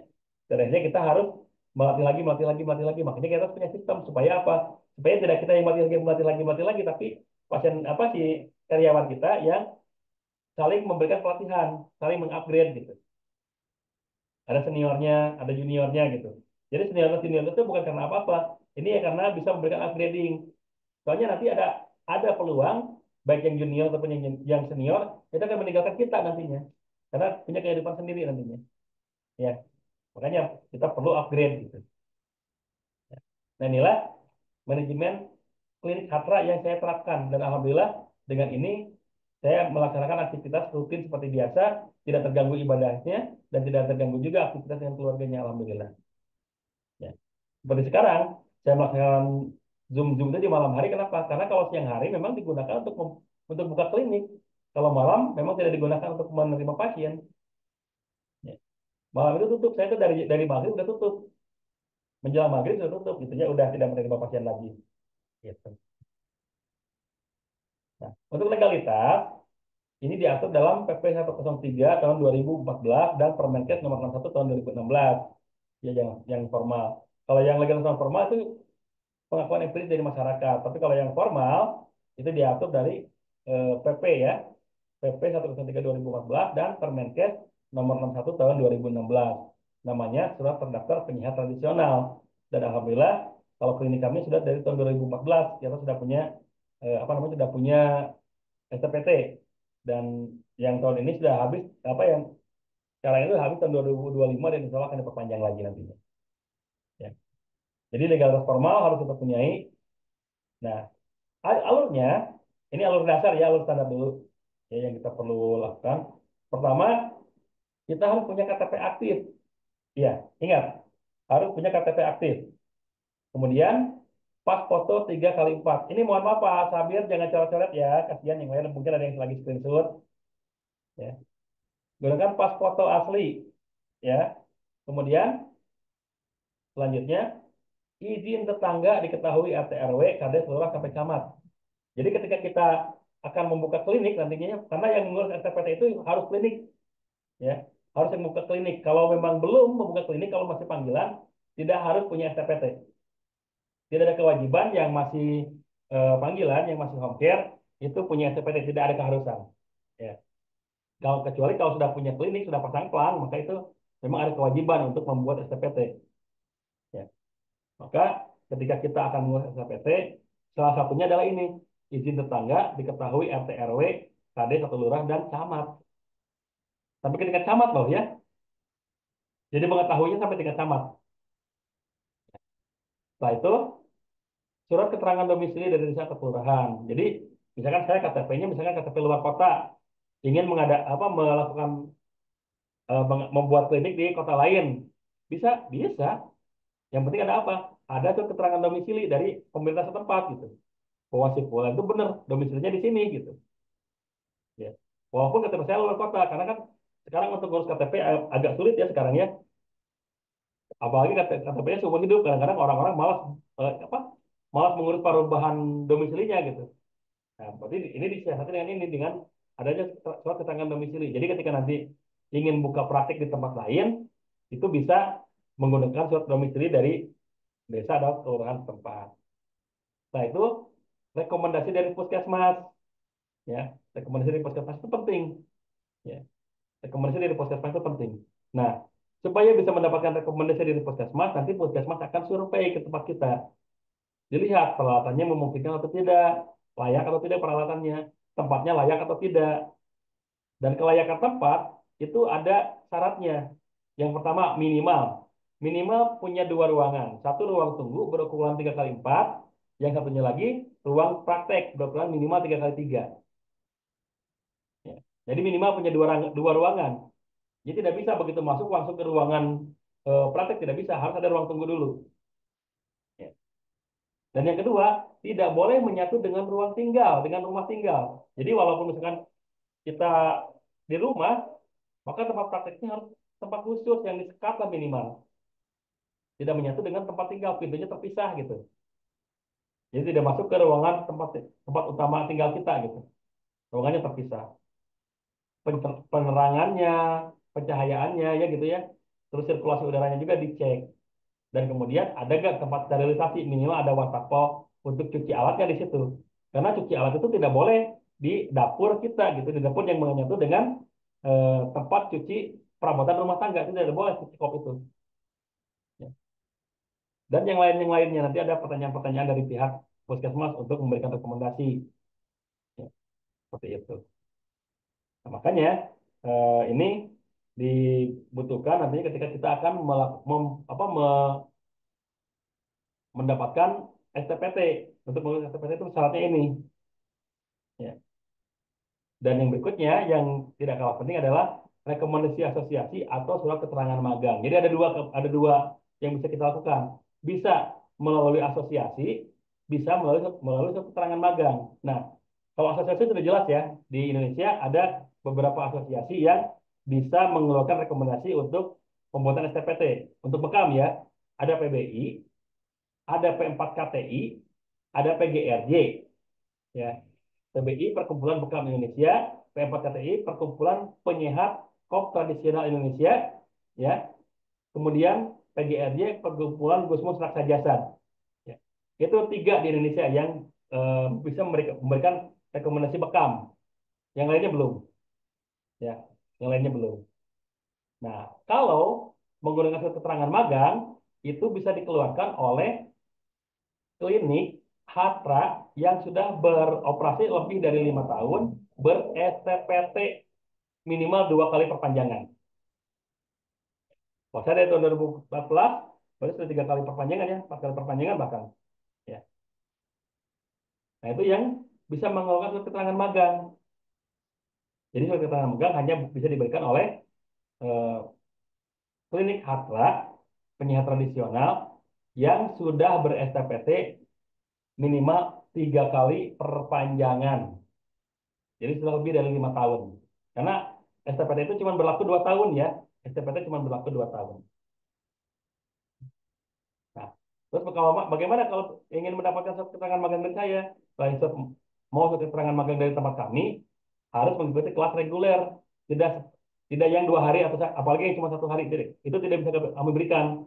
Ya. Karena kalau yang reguler itu ada ujiannya juga, ada daftar hadirnya juga yang memang menunjukkan bahwa yang bersangkutan berhak gitu, berhak mendapatkan rekomendasi.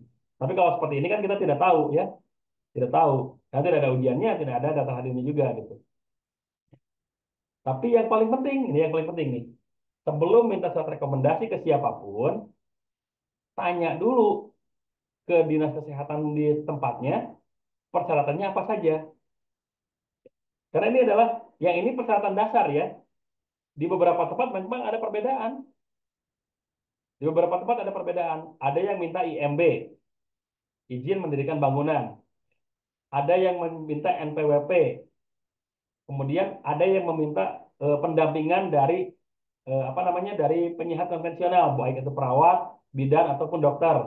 Ada seperti itu. Makanya saran saya sebelum nantinya minta surat keterangan magang, minta apa surat rekomendasi, tanya dulu ke dinas kesehatan. Persyaratannya apa saja kalau kita mau membuat SPPT di sini. Karena tiap wilayah kadang-kadang ada perbedaan. Ini cuma yang standar yang saya ambil dari PP dan dari Permenkes. Ini saya ambil standarnya seperti ini. Tapi tadi setiap daerah punya otonomi masing-masing. Jadi kadang-kadang ada yang berbeda gitu. Kadang-kadang ada yang berbeda. Ya. Nah, inilah yang perlu kita ketahui sebagai seorang terapis bekam profesional. Tadi tekniknya kita lakukan sesuai SOP, diagnosanya sudah kita lakukan sesuai SOP, manajemennya kita laksanakan juga, dan alur perizinannya juga kita jalankan. Ya.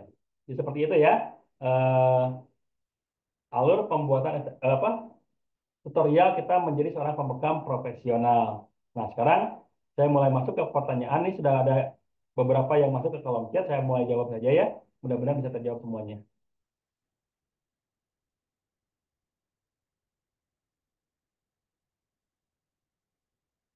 Eh, Mas Allah, Pak Dokter senang dengan kalau Fasdu. Saya bukan terapi apa bukan terapisnya Pak ya. Saya bukan terapisnya, jadi saya tidak bisa memberikan pelatihannya kalau Fasdu gitu Pak ya. Saya sendiri pun belum menguasai keseluruhan karena memang di awal saya memang tidak begitu serak dengan pengobatan Fasdu karena lebih banyak apa namanya lebih banyak efek sampingnya apalagi buat orang-orang yang agak memiliki ketakutan terhadap darah gitu ya. Jadi kira-kira kalau Fasdu saat ini saya belum berani memberikan pelatihannya. Walaupun saya bisa membantu Pak ya, walaupun saya bisa membantu, tapi dari segi keilmuan saya belum berani memberikan memberikan pelatihannya. Kalau untuk bekam, alhamdulillah saya pun sudah mengikuti BNSP ya, cuma memang belum ada sertifikat kelulusannya. Ini kalau Fasdu kalau Fasdu belum sama sekali, ya, belum sama sekali mengadakan pelatihan untuk Fasdu karena saya memang eh, belum belum menguasai bidang itu, gitu Pak ya. Dulu pernah belajar bekam, ilmu diajarkan awal semua dengan bekam seluncur dulu, baru bekam kering, baru basah, mohon pertanyaannya. Oke, Pak, untuk bekam seluncur itu apa namanya? Tidak bukan sebuah keharusan ya, itu opsional.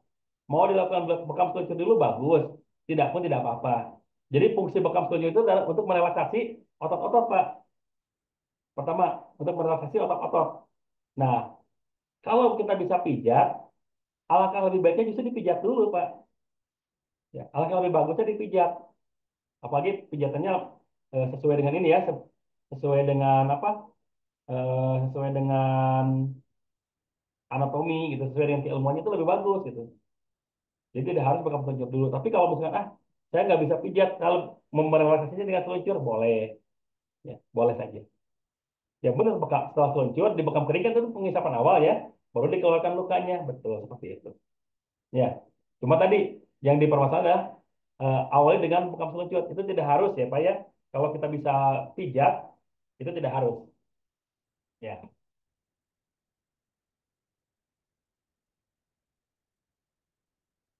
Kemudian, jika melakukan pengisapan 2 kali, apakah itu bahaya dan tidak menimbulkan blister? Teknik melakukan pelukan agar pasien tidak sakit itu gimana caranya? Oke, justru kalau masalah untuk apa penyebab blister itu kan pertama kelamaan dan yang kedua ke apa terlalu kencang. Jadi dengan 2 kali pengisapan itu Pak bukan untuk apa tidak akan mengakibatkan blister kalau misalkan tadi cuma 3 sampai 5 menit, insya Allah aman itu. Ya, karena efek peradangan hanya berarti di situ gitu. Ya, gitu. Perlukaan agar pasien tidak sakit bagaimana tadi Pak? Supaya perlukaannya tidak terasa sakit, usahakan si pengkopannya sudah pas 5 menit. Jadi si kulitnya itu sudah mengalami anestesi alami, mengalami pembiusan alami. Jadi ketika dilukai tidak terlalu sakit gitu Pak. Memang terasa, tapi tidak terlalu sakit. Coba sekarang Bapak coba ke diri sendiri deh. Antara yang di kop, yang 5 menit di kop, dengan yang di kop sama sekali. Ya. Dengan yang tidak di kop sama sekali. Bagaimana rasanya? Saya yakin akan lebih sakit yang tidak di kop. Kenapa? Karena yang tidak di itu tidak mengalami pembiusan, tidak mengalami anestesi. Maka supaya tidak terjadi rasa sakit, supaya meminimalisir rasa sakit, pengkopannya sesuaikan dengan kaidah keilmuan yang sudah kita pelajari sama-sama, yaitu 3 sampai 5 menit. Kalau sudah 5 menit, insya Allah si kulit itu mengalami anestesi alami. Ya. Bagaimana jika setelah disterilkan dengan bahan disinfektan normal lemon dengan mengalir, kemudian lanjut dengan direndam air panas. Boleh kalau sudah seperti itu boleh ya. Tidak masalah. Cuman tadi Pak, Bu ya, masalahnya kualitas kop itu berbeda-beda. Ada yang kuat dengan air panas, ada yang tidak gitu. Seperti halnya dimasukkan ke mesin sterilisator, ada yang kuat, ada yang tidak. Saya pernah melihat kawan saya yang punya alat bekamnya yang mohon maaf ya, yang kualitasnya kurang bagus, dimasukkan ke sterilisator malah lembek Bu. Malah apa? Malah jadi melepuh gitu. Ada juga yang seperti kasusnya Ibu, karena khawatir masalah ininya, masalah sterilisasinya, bukan cuma direndam air panas, Bu, direbus, pada hancur kopnya. Jadi tadi ya, eh, itu dilakukan boleh selama kopnya memang memungkinkan.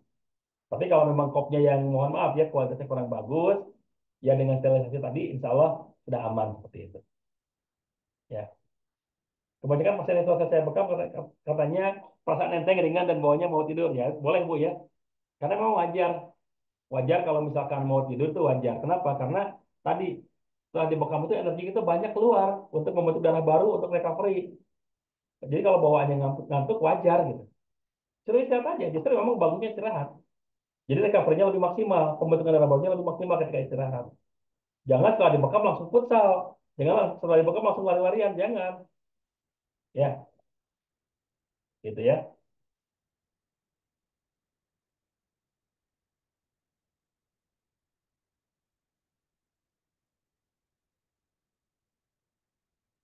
Apakah kalau ada deterjen seperti Rinso dan lain-lainnya? Di Rinso juga kadang-kadang ada Pak. Cuman kalau di Rinso itu lebih banyak deterjen lainnya gitu.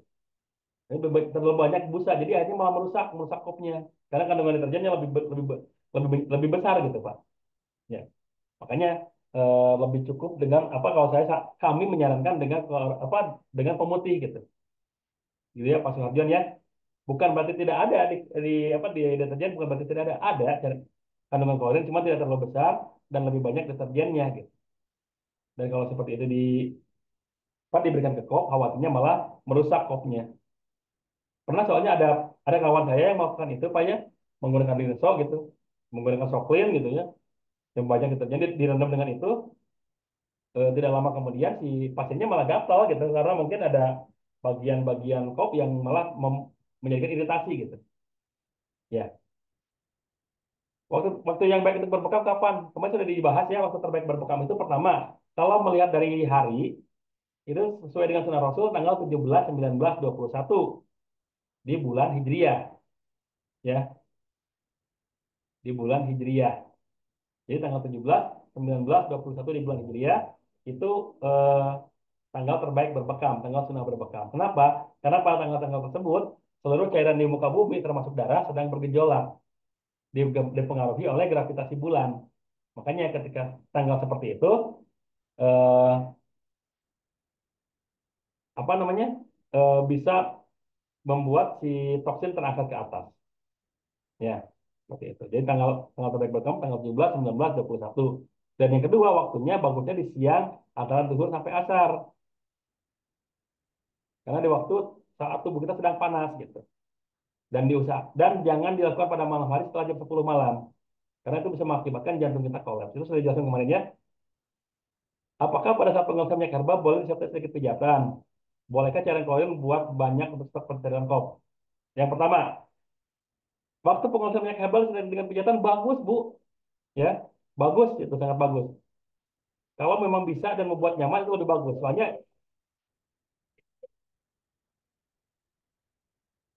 Soalnya itu juga dibutuhkan untuk relaksasi otot, bagus Bu. Nah, yang kedua, cairan klorin buat banyak untuk stok pencarian kop. Terlalu banyak juga Bu ya.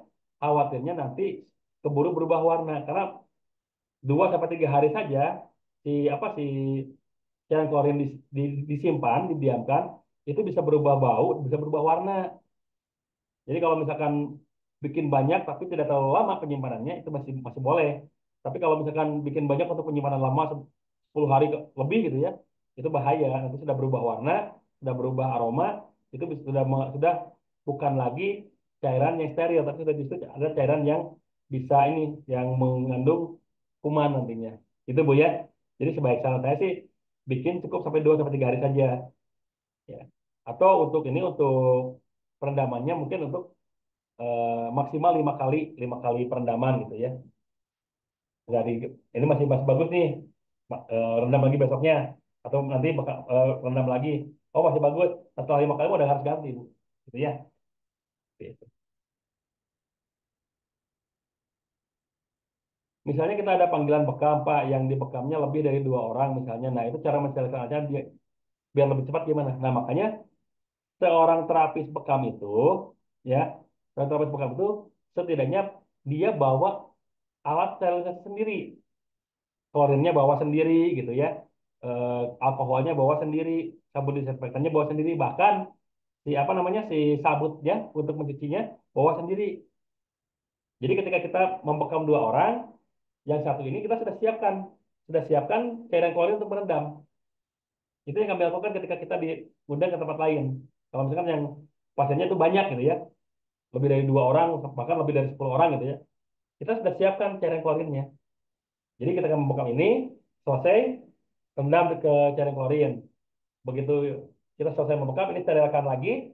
Yang ini yang baru kita rendam cairan klorin, sterilkan dengan tadi ya dengan sabun, dengan alkohol semuanya sudah selesai.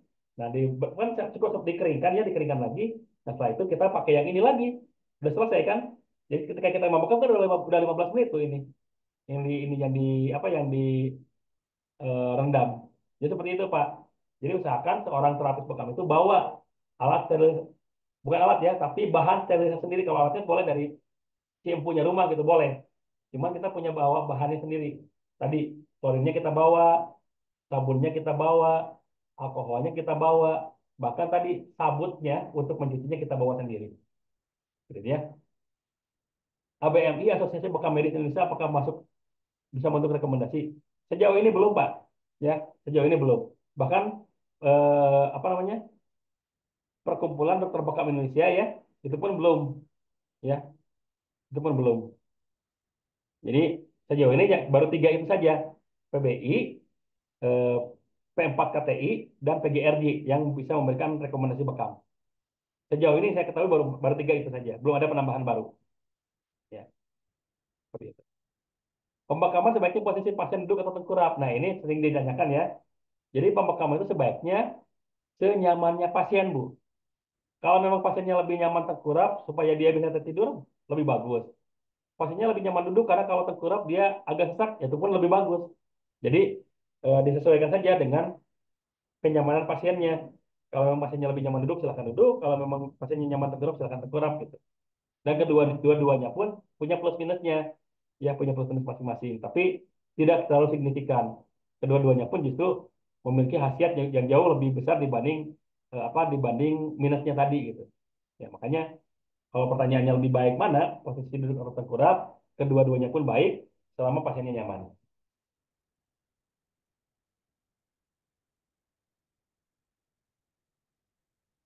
Apakah di telapak kaki ada titik bekam? Kami sangat tidak menganjurkan, ya. Kami sangat tidak menganjurkan, ya. Karena di telapak kaki itu adalah pertama pusat arus baliknya sistem saraf. Jadi kalau dilakukan pembekaman khawatir mengganggu kembalinya sistem saraf ke jantung, sistem aliran darah ke jantung. Ya.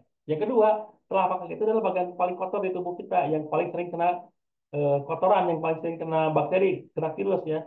Jadi khawatir kalau misalkan di telapak kaki itu bisa mengakibatkan infeksi, ya seperti itu ya. Jadi sangat tidak dianjurkan untuk telapak kaki.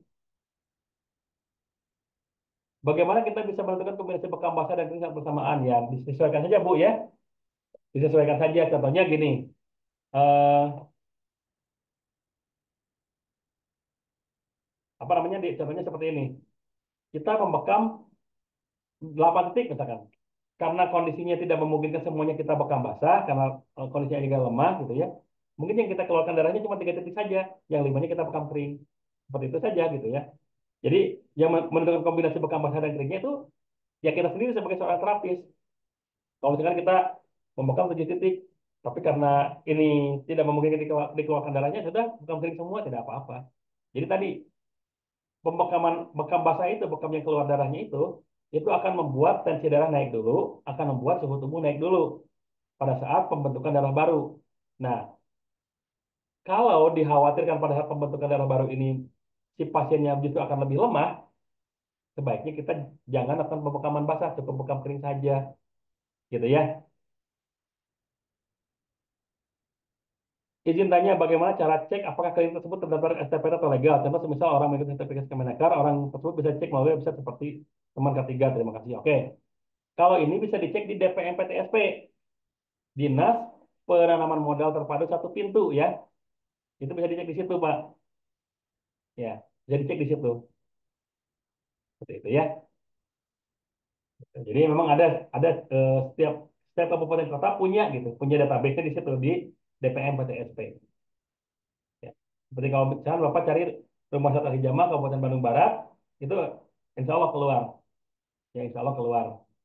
Gitu. Jadi ada di situs DPM PTSP. Kalau kami di Bandung Barat itu namanya apa namanya MPP ya MPP Mall Pelayanan apa mau pelayanan masyarakat gitu ya apalagi saya lupa.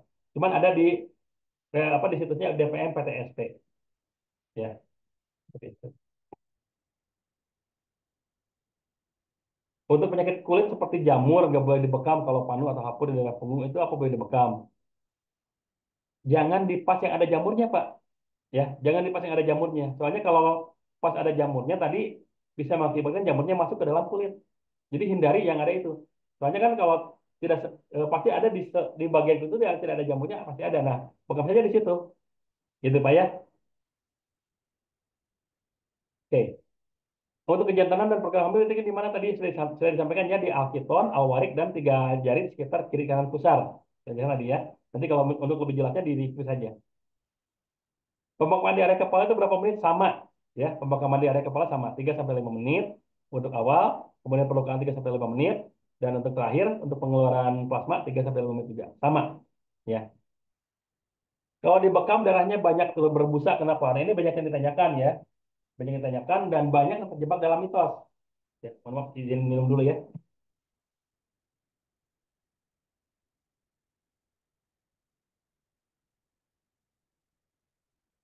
Banyak yang terjebak dalam mitos ketika mendapati pasien yang berbusa ketika dibekam. Ada yang mengatakan, wah ini ada jinnya.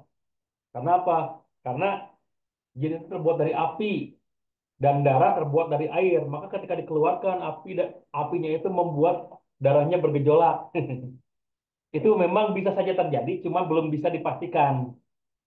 Ada juga yang mengatakan, wah kalau banyak busanya, ini ada asam uratnya, ini ada kolesterolnya. Kalau kita cadang, itu bisa saja terjadi, cuman belum bisa dipastikan. Karena untuk mengetahui dia ada asam urat atau kolesterol, ya harus cek darah gitu. Tidak bisa dipastikan seperti itu. Yang paling jelas, ketika banyak berbusa, itu pasti ada udara masuk ke kopnya. Walaupun ada apa namanya jalan masuk udara sebesar rambut saja, itu sudah bisa membuat eh, si darah berbusa, Bu. Ya. Jadi tidak apa tidak dipastikan apa yang menjadikan darah itu berbusa, apakah ada kolesterolnya, apakah ada asam uratnya, apakah ada jinnya, itu tidak bisa dipastikan semuanya. Tapi yang bisa dipastikan adalah ada udara masuk. Mungkin ada lipatan kulit yang terdapat pada bagian yang dibekam sehingga jadi jalan masuk udara. Mungkin kopnya retak, ya. Jadi terjadi udara yang masuk. Nah, kalau misalkan tadi lipatan kulit yang terdapat pada bagian yang dibekam sehingga jadi udara masuk, maka di contohnya ini ya, jadi seperti ini Bu, tiba-tiba di sini ada udara masuk, maka di sekitar kopnya ini diolesi dengan minyak zaitun lagi, agar dibanyakin minyak zaitun supaya si udaranya terhalang oleh minyak zaitun, sehingga tidak terjadi peniupan lagi ya, tidak terjadi masuknya udara di situ, gitu ya. Jadi bukan karena ada asam urat, bukan karena ada kolesterol, bukan karena ada jinnya, tapi ada udara yang masuk, itu yang paling sangat logis seperti itu Bu ya.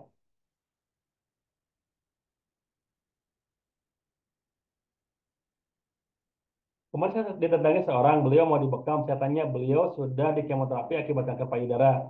Saya takut untuk membekamnya dan menolaknya, Ustaz. Apakah beliau bisa dibekam? Katanya, setahun setelah di kemoterapi, ada yang menyuruh ke saya untuk dibekam. Kalau sudah setahun, insya Allah aman, Bu ya. Kalau sudah setahun di kemoterapi. Tapi memang ketika dia baru di kemoterapi, memang agak riskan. Soalnya kenapa? Kan di kemoterapi itu sel-sel tubuh yang lainnya pun selain sel kankernya itu juga ikut mati. Nah, kalau misalkan baru di kemo, memang khawatir si sel-sel yang lainnya belum kembali pulih. Tapi kalau sudah cukup lama dia kemonya sudah boleh sebagai bekam. Gitu ya. Gitu ya. Jadi memang untuk yang kemo sebagai bentuk kehati-hatian sebaiknya memang dihindari saja, Bu, ya. Sudah kemo karena ada sel-sel di dalam tubuh selain sel kankernya juga yang mati juga gitu, yang harus recovery dulu juga. Kalau misalkan punggungnya penuh tato, apakah tidak masalah dibekam? Kalau penuh tato tidak masalah ya, silakan aja. Ya. Karena kan itu sudah di dalam kulit itu ya, ya tidak tidak membuat akan lebih masuk lagi ke dalam tidak, karena memang sudah di dalam kulit kalau itu. Ya. Apakah boleh dijemur di panas matahari setelah sterilisasi? Jawabannya boleh Pak, tapi ketika akan dimasukkan ke tempat tertutup lagi, disemprot lagi dengan alkohol minimal. Ya, jadi boleh, boleh dijemur di sinar matahari boleh. Cuma tadi sebelum dimasukkan lagi ke dalam tempat tertutup, tempat kita nyimpan kopnya, itu ini dulu dibersihkan dulu dengan alkohol minimal. Ya. Titik bekam buat wasir dan asam lambung di mana? Ada dua. Kalau asam lambung tadi berhubungan dengan lambung di mana? Ini kan ya, lambung itu di ulu hati ya. Tarik ke belakang, Pak. Tarik ke belakang sejajar dengan ulu hati di pinggir kiri kanan tulang belakangnya. Ya. Jadi sekitar 3 jari di bawah belikat. Itu untuk asam lambung. Kalau untuk wasirnya, itu wasir di area alkiton dan alwarik. Ya, area alkiton dan alwarik tambah di pinggang, pinggang bagian bawah. Yang mohon maaf, mendekati ke arah pantat gitu ya. Pinggang bagian bawah mendekati arah pantat. Karena itu membantu sistem membantu mereka ususnya. Karena kan wasir itu diakibatkan karena feses yang susah dikeluarkan. Nah, ketika feses yang susah dikeluarkan, akhirnya melukai pembuluh darah di anus. Maka apa namanya? eh, Supaya tidak melukai lagi, maka fesesnya harus dilembekkan dengan Dengan pembekaman di area-area usus. Dan jangan lupa konsumsi herbal-herbal yang memang bersifat pelawas gitu ya. Kalau untuk lambungnya bisa dengan kunyit, kalau untuk ususnya bisa dengan daging lidah buaya, bisa dengan pepaya, melon, semangka gitu kan. Bisa juga dengan minum minyak zaitun. Ya. Tadi untuk masalah telapak kaki sudah jauh ya. Sudah jawab. Apakah di area tangan ada titiknya? Tangan ada, Pak. Di atas siku sama di bawah siku itu boleh. Asal jangan di pas lipatannya. Ya. asal jangan di patahnya. Jadi misalnya di bawah siku itu ya, itu boleh, di atas siku boleh. Yang penting tidak boleh di persendian. Dan bisa juga di sini Pak, di antara telunjuk dan jempol. Itu bisa juga di situ pembekaman di tangan. Jadi tangan memang ada beberapa titik yang bisa kita gunakan seperti di kaki, paha, betis, dan belah kodam. Tangan juga sama di antara apa bicep, kemudian tricep, dan di bagian punggung telapak tangan di antara jempol dan telunjuk. Seperti itu ada titiknya. Ya.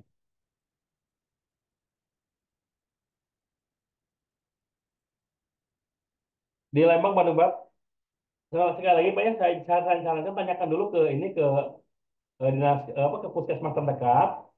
Persyaratannya apa saja? Khawatirnya ada perubahan sekarang, apalagi sekarang di era kepemimpinan yang baru, ya, di era kepemimpinan yang baru. Jadi sebaiknya saya sarankan tanya dulu ke puskesmas.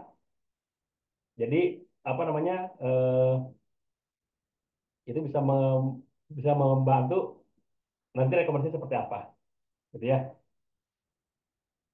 Bila seluruh punggung jerawat kecil-kecil apakah boleh buka? Kalau jerawat insya Allah masih boleh ya. Kalau jerawat insya Allah masih boleh. Ya. Bisa dijelaskan titik bekam bagian wajah, oke. Titik bekam kacamata ya. Titik bekam bagian wajah itu ada yang menyebutkan titik bekam kecantikan, Bu. Titiknya ada di sini, di dahi, di pelipis, di pinggir apa di tulang pipi, di dagu.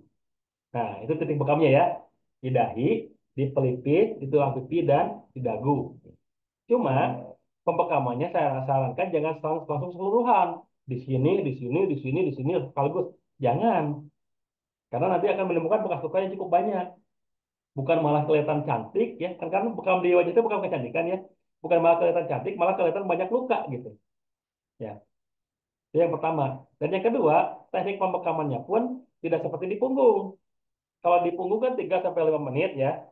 Nah, kalau di wajah itu cukup 30 detik, 60 detik lepas, lap, tempel lagi, keluar darahnya lagi ya, keluar darah lagi 30 detik, 60 detik, lepas, lap. Gitu aja terus. Supaya apa? Supaya tidak membekas. Soalnya kalau di wajah dibiarkan 3 sampai 5 menit kan kelihatan wajahnya jadi membekas, ada bekas birunya, ada bekas kopnya ya merah gitu. Bukan malah kelihatan estetik gitu. Malah kelihatan kayak badut, apalagi dibekamnya di sini gitu kan. Malah kelihatan kayak badut gitu. Makanya untuk pembekaman di wajah itu ada teknik tersendiri. Jadi tidak 3 sampai 5 menit. Jadi cukup 60 detik, lepas, lap, 60 detik, lepas, lap gitu aja. Sampai benar-benar saudaranya berhenti keluar. Ya. Oke. Yang berikutnya, ketika darah kayak bercampur air di kop mengembun, menggembung, gimana? Darah kayak bercampur air di kopnya itu ada beberapa kemungkinan Bu ya, mungkin kopnya pada saat pencucian masih belum kering benar-benar kering. Jadi ketika ada uap air dari ini dari dalam tubuh, si airnya itu ikut menetes ke bawah. Itu yang pertama. Yang kedua, mungkin saja memang kadar air di dalam kulitnya memang banyak. Mungkin dia habis berkeringat seperti itu. Jadi seperti bisa mengeluarkan kadar air yang banyak juga gitu ya. Seperti itu. Ketika dibekam banyak uap dan kayak titik-titik di kopnya itu ada dikasih apa? Kata kawan ada gangguan jin. Sahih kah? Nah itu belum bisa dipastikan Pak. Ya, belum bisa dipastikan karena yang masuk angin pun seperti itu Pak. Ya, seperti itu. Jadi yang masuk angin pun kopnya mengembun, banyak uapnya, ya. Dan kayak titik-titik di kopnya itu juga bisa seperti itu yang masuk angin. Jadi tidak ada kan tidak bisa di ini ya, tidak bisa dilihat jin itu. Apalagi kalau kita membaca surat Al-Jin kan, membaca surat Al-Jin kita jelas di dalamnya dikatakan bahwa jin bisa melihat kita tapi kita tidak bisa melihat jin. Tanda-tandanya pun kita tidak bisa lihat gitu. Hanya kita bisa diagnosa saja, analisa saja gitu. Tapi tidak bisa kita lihat dengan kasat mata. Kalau misalkan ada orang dengan ciri-ciri sering kesurupan, ada ciri-ciri mimpi sering mimpi buruk, ada ciri-cirinya dia depresi, itu ada indikasi gangguan jin betul. Cuma kalau dilihat kan tidak kelihatan. Nah, sama di darah juga sama buat tidak kelihatan. Jadi kalau yang mengatakan seperti itu, saya sampai saat ini belum menemukan dalil yang sahih gitu. Ya, saya sampai saat ini belum menemukan dalil yang sahih bahwa yang ada uapnya, ada ada apa namanya, ada busanya, itu ada indikasi gangguan jin. Saya tidak belum menemukan kajian yang sahih sampai saat ini. Ya, seperti itu ya. Oke, kalau belum punya tempat klinik masih panggilan berarti belum wajib STPT. Ya belum, karena yang wajib STPT itu eh, adalah yang sudah punya tempat. Karena nanti kan ketika puskesmas memberikan rekomendasi itu hasil survei, gitu ya, memberikan hasil survei gitu. Jadi bukan yang oleh yang panggilan tidak harus seperti itu ya. Cuma saya mengalami kepala di bagian ayah alit kenapa bisa dibekam ayah alit bagian atas alit mungkin ya di sini mungkin ya boleh dibekam di pelipis Pak ya boleh dibekam di pelipis kalau itu bisa karena ini pembekamannya untuk bukan bekam estetik ya untuk mengurangi sakit kepala jadi pembekamannya normal saja Pak 3 sampai 5 menit pengkopannya gitu ya. Tadi Bu bukan kering di wajah, tadi cukup 30 sampai 60 menit detik saja, tidak perlu lama-lama. Jadi jangan sampai kelihatan bekasnya gitu. Soalnya kalau misalkan dilihat ada bekasnya tadi saya sampaikan bukan jadi malah cantik, bukan jadi malah estetik gitu. Ya. Dan memang itu sudah dipraktekkan oleh terapis-terapis yang lain juga. Itu memang apa namanya seperti itu untuk bekam kecantikan supaya tidak ada bekasnya. Ya. Yang minta dibekam itu selalu usianya yang udah 85 tahun. Kebanyakan begitu nggak apa-apa. Nggak apa-apa, Bu. Kalau misalkan di atas 85 tahun tapi kondisinya masih fit, yang dibekam aja. Karena kan yang saya sampaikan kemarin, yang tidak boleh dibekam itu bukan usianya ya, bukan tua usia, tapi tua kondisi. Kalau 40 tahun tapi sudah lemas, sudah kelihatan seperti orang tua, ya jangan dibekam. Tapi kalau misalkan di atas 85 tahun, bahkan saya kemarin bertemu dengan orang 90 tahun masih jalan-jalan, ya yang seperti itu masih boleh dibekam. Bahkan saya pernah, Bu, waktu waktu apa namanya waktu baksos saya membekam seorang kakek umur 100 tahun. Ya. Umurnya 100 tahun itu pengakuan dari anak-anaknya gitu. Anaknya pun waktu itu sudah 70 tahun, sama dibekam juga gitu. Cucunya ikut, cucunya 40 tahun. Ya, luar biasa kan. Cicitnya juga ada, cuman cicitnya tidak ikut dibekam karena masih usia belasan tahun waktu itu. Ya, luar biasa kan. Saya pernah membekam 100 tahun, Bu. Dan kenapa saya berani bekam? Si bapaknya itu dari tempat tinggalnya ke waktu itu acara baksosnya di masjid, Bu ya. Acara baksosnya di masjid masih eh, apa namanya? Masih bisa jalan kaki, ya, masih bisa jalan kaki dan masih bugar jalannya. Jadi dibekam saja sama saya alhamdulillah gitu. Jadi kalau misalkan 85 tahun tapi kalau misalkan masih fit, masih masih memungkinkan dibekam ya silakan dibekam saja. Tidak ada larangan kalau seperti itu. Karena yang dilihat bukan usia dari bukan usia dari apa angkanya gitu ya bukan dilihat tua dari usianya tapi dilihat dari dilihat dari kondisinya gitu ya. Saya juga pernah bekam seorang dari awal bekam bersendawa sehingga selesai dibekam baru berhenti itu memang menunjukkan ada masalah pada lambungnya Bu kadar angin di dalam lambungnya sedang bereaksi sedang melakukan reaksinya gitu kenapa karena kan pada saat pembekaman itu memang suhu tubuh naik dulu ya suhu tubuh naik dulu jadi itu membuat si anginnya dikeluarkan terlebih dahulu jadi bersendawa terus dan kalau sudah bersih aman berarti nggak apa-apa jadi itu ada indikasi angin terlalu banyak pada pada lambung gitu ya.